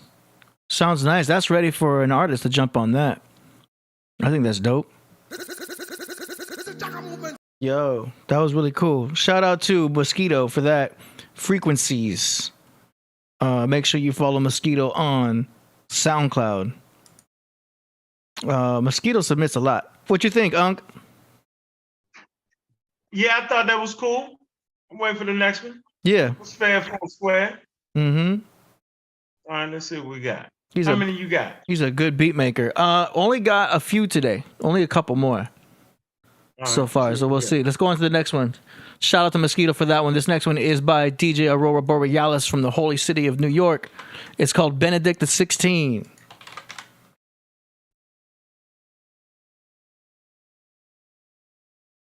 It's on BandLab. Here we go.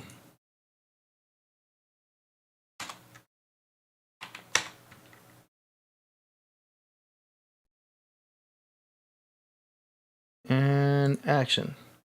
Benedict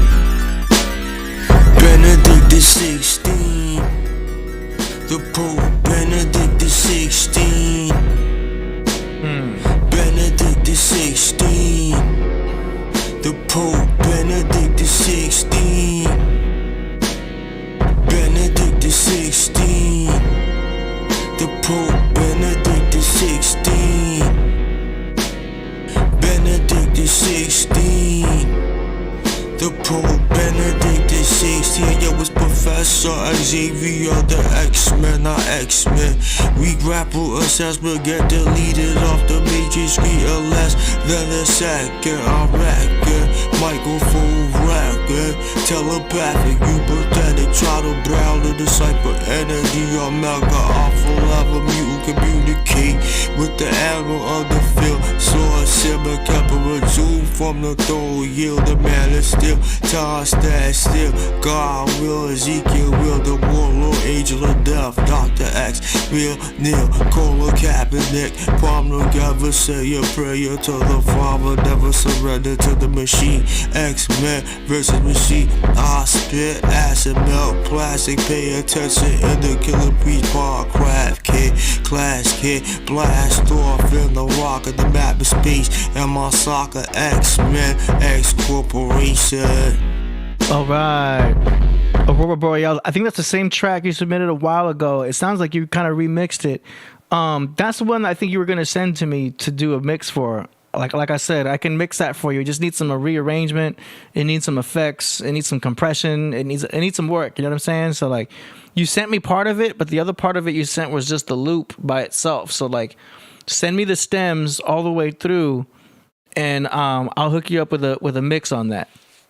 Yeah, Coach, I haven't done that one yet. He didn't send all the loops. So yeah, shout out to Aurora Borealis for that one. But yeah, send me all the stems this time, all the way tracked out, and let me mix that for you. It's gonna make a huge difference. Do you know what I'm saying? I think you got potential with that. It just needs to be mixed right. Do you know what I'm saying? And some of the instruments are kind of on a different key. You know what I mean? I can tell I just need to adjust with the notes there. I know exactly what to do just by hearing it. Do you know what I'm saying? Anyway, that's Aurora Borealis, y'all. All right.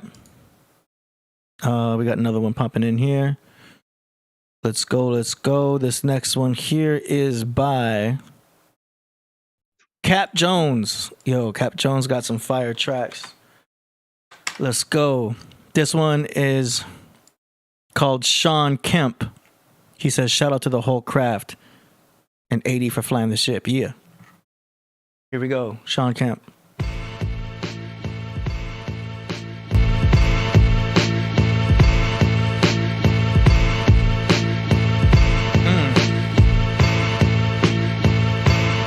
Everybody freeze, put your hands up, reach to the sky and praise God.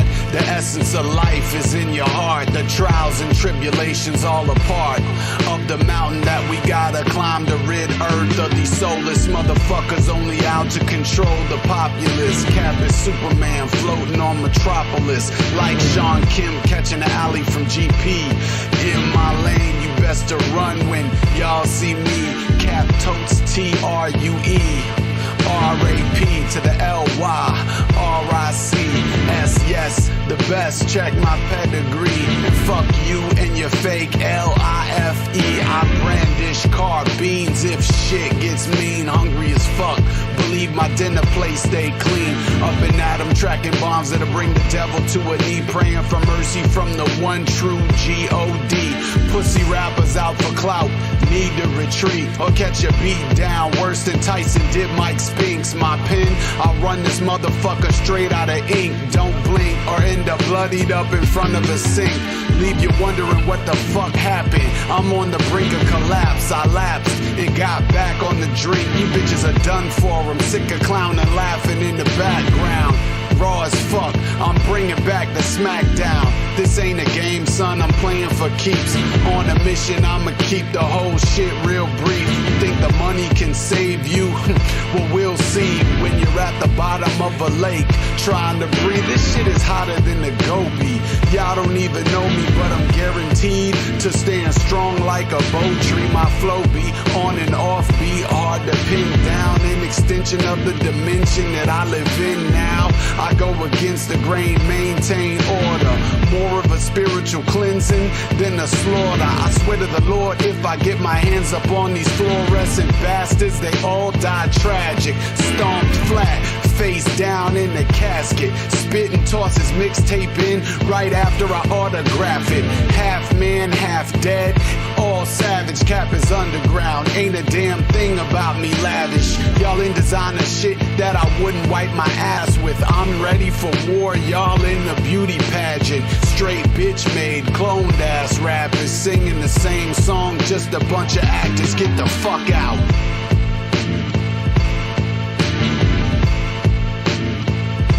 All right, Cap Jones, Sean Kemp.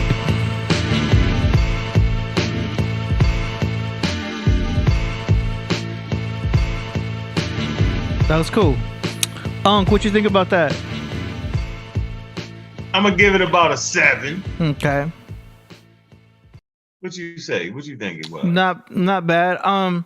Well, I mean, I like his flow. Like my mind immediately goes to the mix. I have an engineer's ear, and like the mix is cool. His vocals are a little bit higher than the beat, but I can tell the whole thing isn't compressed. Like there's this thing we do in mastering where we compress the whole track. It kind of just squishes all the peaks down into a nice kind of cake, if you will. Do you know what I'm saying?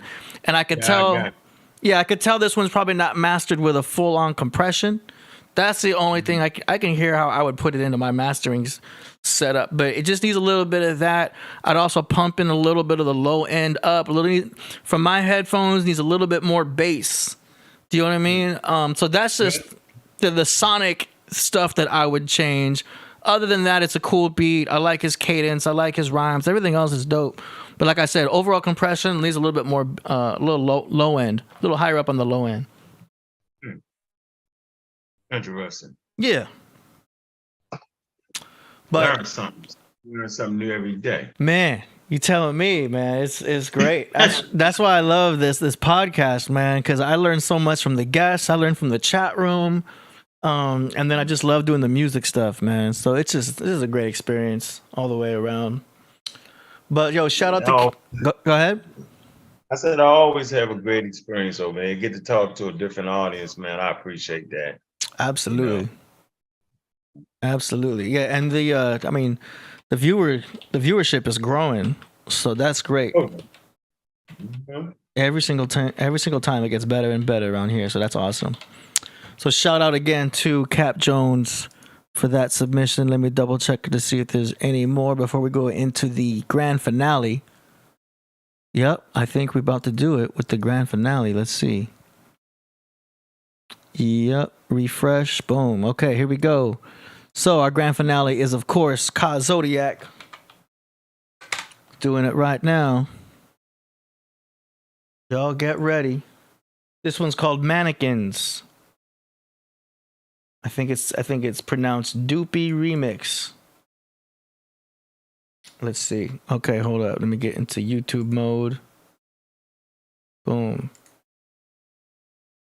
All right. Let's go. Ka Zodiac.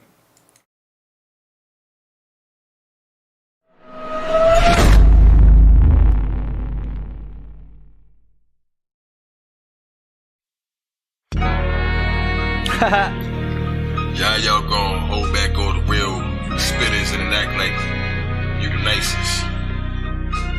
It's like the bar's been low for so long that you raise it an inch and these dudes think they flying on you. The nerve of it. Crazy. Yo, it ain't no talk, just grab 'em and start rumbling. Open the lane, imagine the gods coming in. I've been waiting for rappers to stop mumbling. Nunchuck D, ridiculous bar juggling. Say you cook keys, y'all cookies will start crumbling. In the dust like a Thanos snap. Y'all some Kid Bear spitters making rainbow raps. Like a ribbon in the sky, I don't take no crap. Like a clogged up toilet, yeah, the game's all crap. Like a dice game roller, make your brain go splat. Cops run on color blocks, take your Legos back. I stomp your world, turn your globe into a flat earth map. It's all changing and it can't go back. It's war playing. When them guns drew a picture that's leaving them all laying. Y'all even the door cavemen, how are they so whack? This is blackstrap molasses over mayo rap. How the same people rising from a slave go trap. Time to be your highest up and get our halos back. They ask, Pusher or Drake, I don't weigh those facts. Have them taking double L's like a Kango hat. They pushing women in the bushes, where were they all at? Like T.I. told Guzman, it ain't no tack. You been knocked out, still taking the same old nap. Oh no, I don't believe I'm looking at him still sleeping. Dozing while I'm eating tornadoes for a snack. With a dozen that's 12 like the holy Zodiac. My soul's windows, I look at them still peeping. Not a slave, we the braves who pushed them to fear demons. I seen some good brothers when crooked to feel even. The crooks that are still thieving, the books that reveal eating. Let's be Morse again, look at we still freemen. Like Bruce Almighty, mental jewels more shiny. But no matter how mad, but these dudes won't fight me with the words. Doesn't matter how much Henny you pour. Got them scared to Hulk out like Infinity War. I ain't writing bars, hoping that these Jews all like me. I'm a second guard, gripping on my tools more tightly. Couldn't buy my heart, knowing that the truth's more pricely. Aboriginal, the planet is my true pure wifey. Married the land like the Baltimore region. We've been more than heathens before the evil creeped in. Ancestors send me beating up policemen. The dark palace, my bullets are real seamen. Like Marines, my voice is therapeutic. We used to push a T like Ford battling Buick. To heal the anatomy, farms to pharmaceutics. But now they just push shitty music. Knowledge is power, can't afford to be stupid. How to be claiming that they illest with the flow, but they left no good tracks like a ninja in the snow. Who'da thought you get bodied by a kid you didn't know?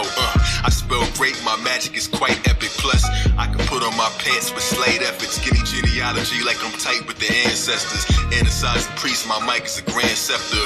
We're rocking chief, each rhyme is a grand lecture. Rappers battle cause they opposite signs, but I'm a Taurus and a Scorpio, the prophecy's mine. We all smarter than these dummies, we be running behind. Yeah, every day another word that my tongue's learning. Who got you scared of getting brains like a dumb virgin? I'll kill you in your ghost rider, leave your skull burning. subject matter's too weak, y'all ain't above learning. Earth is still, look up, you see the sun shining. Be a man, put some bass in your voice. Grow into your higher self, let the angels rejoice. Infants dead from the infrared, who gave them a choice? It seems they wasn't ready for the war since they left the clips. I be turning heads and all like the Exorcist. While I was throwing punchlines, leaving official lumps.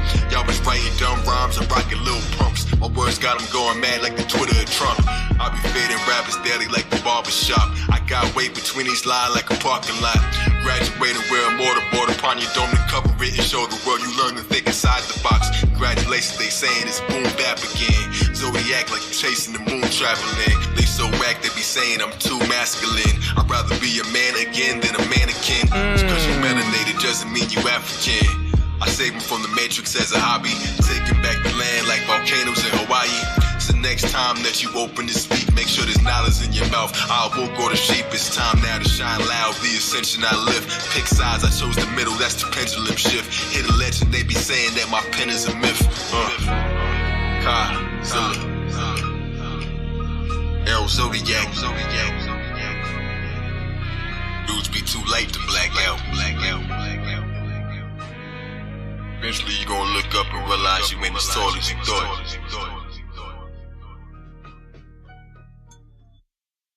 Wow.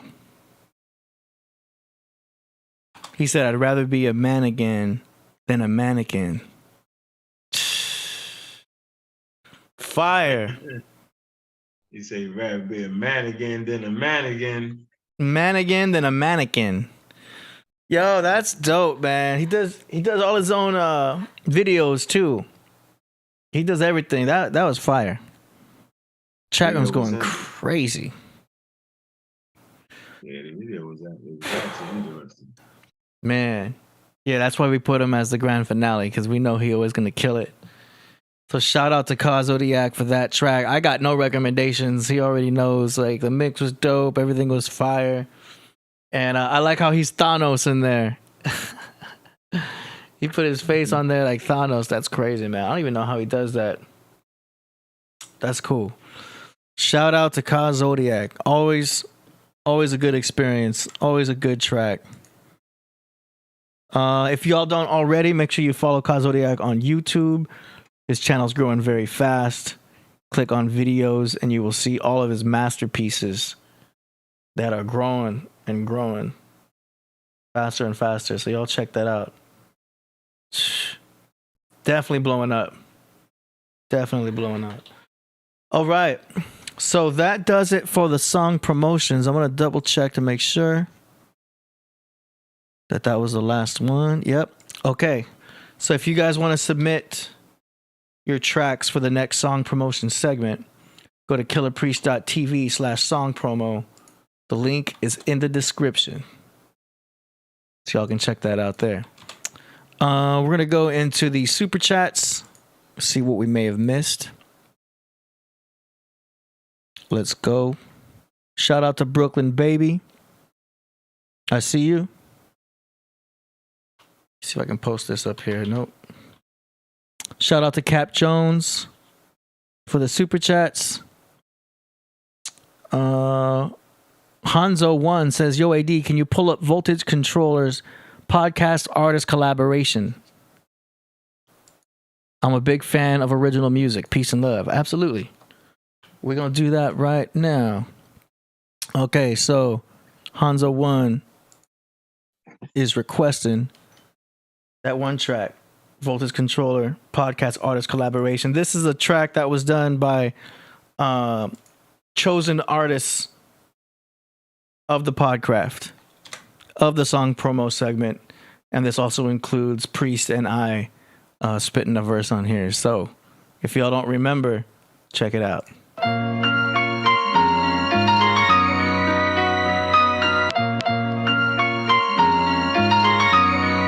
Getcho Gandolo.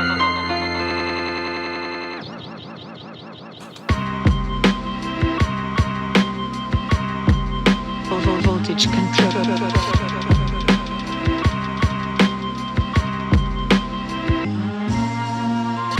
Peace and blessings to voltage, we reconnecting. Beat is begging for some deep reflection. Shit, I keep forgetting it's a feature that I'm on with Priest the Legend. Please respect them more, it's feeding rectums till you need the press. You probably eat 11. We the best and all we need is Khaled screaming at them. Demons sending EMFs at me, but destiny deflects them. Believe I'm destined, bitches, this is fate. It's Anton the Bum, I spit that shit that make your grandmama come.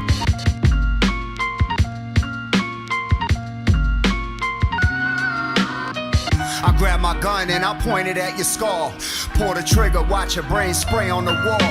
I'm a prophet like I'm Paul, so every day I walk tall. Prodigy even told us it's a spiritual war. Lord's Son is the best rapper ever before, and the best to get on a track and ever record. Half lion, Proverbs records, fellas with swords, men in fedoras, and we move in silence, gentlemen lords.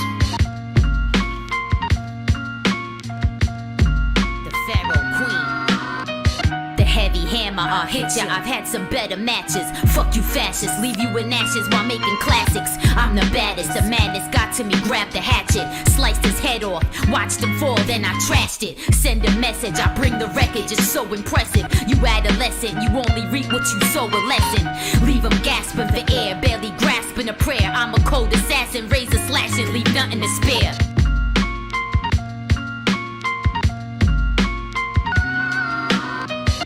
Ain't rap, but peep how I said it.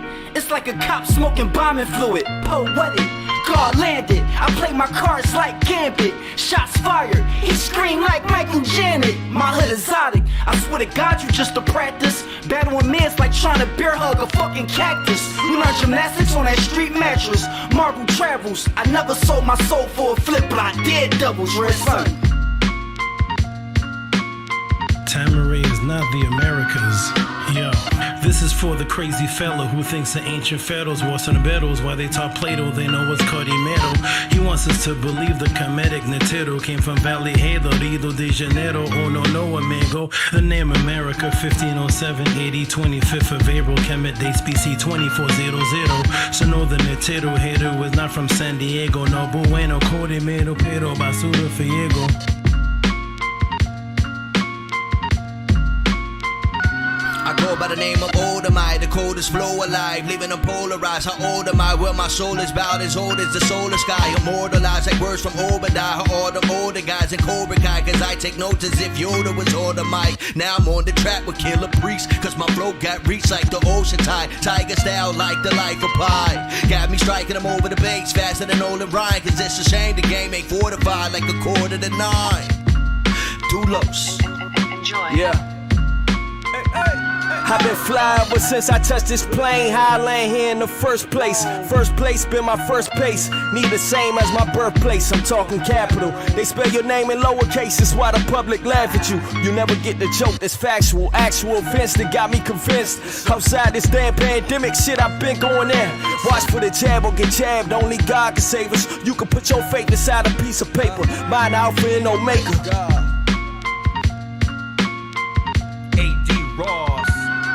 Hey yo, lights, camera, action. I'm kick back and relaxing. I'm rapping for a fraction of the track for satisfaction. A dopamine reaction, passing grass among my faction. I'm broad podcasting, matter of fact, I bring the facts in. So what you waxing? I flex the best, no question. Confess to show aggression first and make a worse impression. Progressive and obsessive with the equinox procession. God, mind possessed, blessed beyond your comprehension.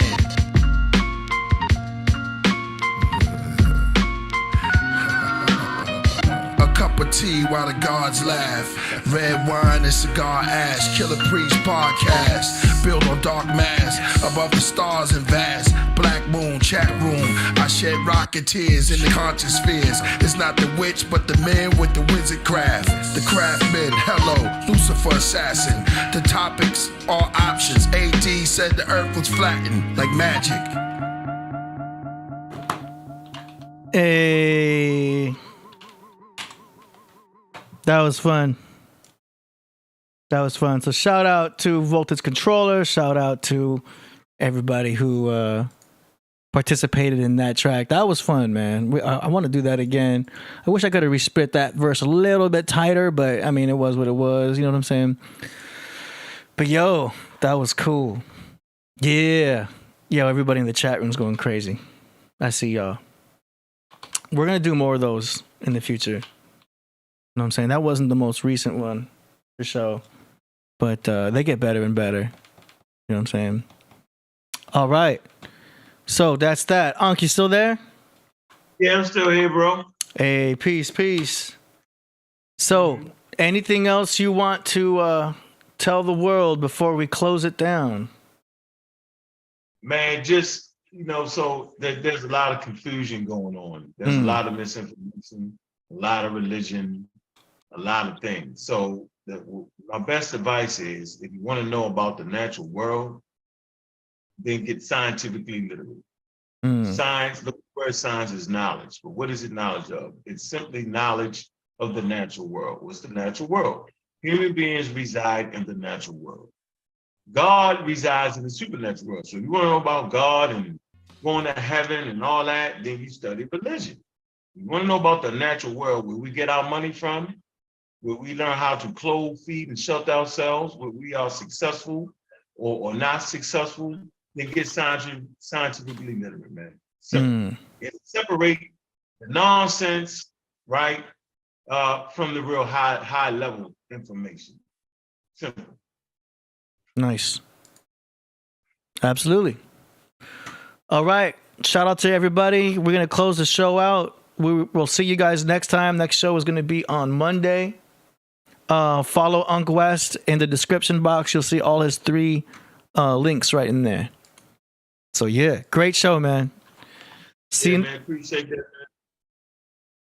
Absolutely. It's good. It's good to have a fellow Pisces on the show. Oh yeah, man. I'll be back, man. Y'all make sure y'all slide me through, change the gears a little bit. Yeah. Appreciate that. Absolutely. Real. And I'm a hip hop fan all the way. Oh, nice. I mean, all hip hop, period. Yeah.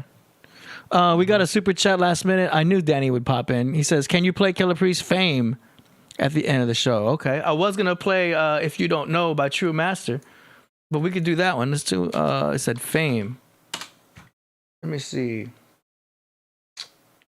Oh, from the Exorcist album. Yeah. All right, let's do it. So, shout out again to everybody. We'll see y'all on Wednesday. All right, peace, man. Black African power. Yeah. All I want was the cars and the honey.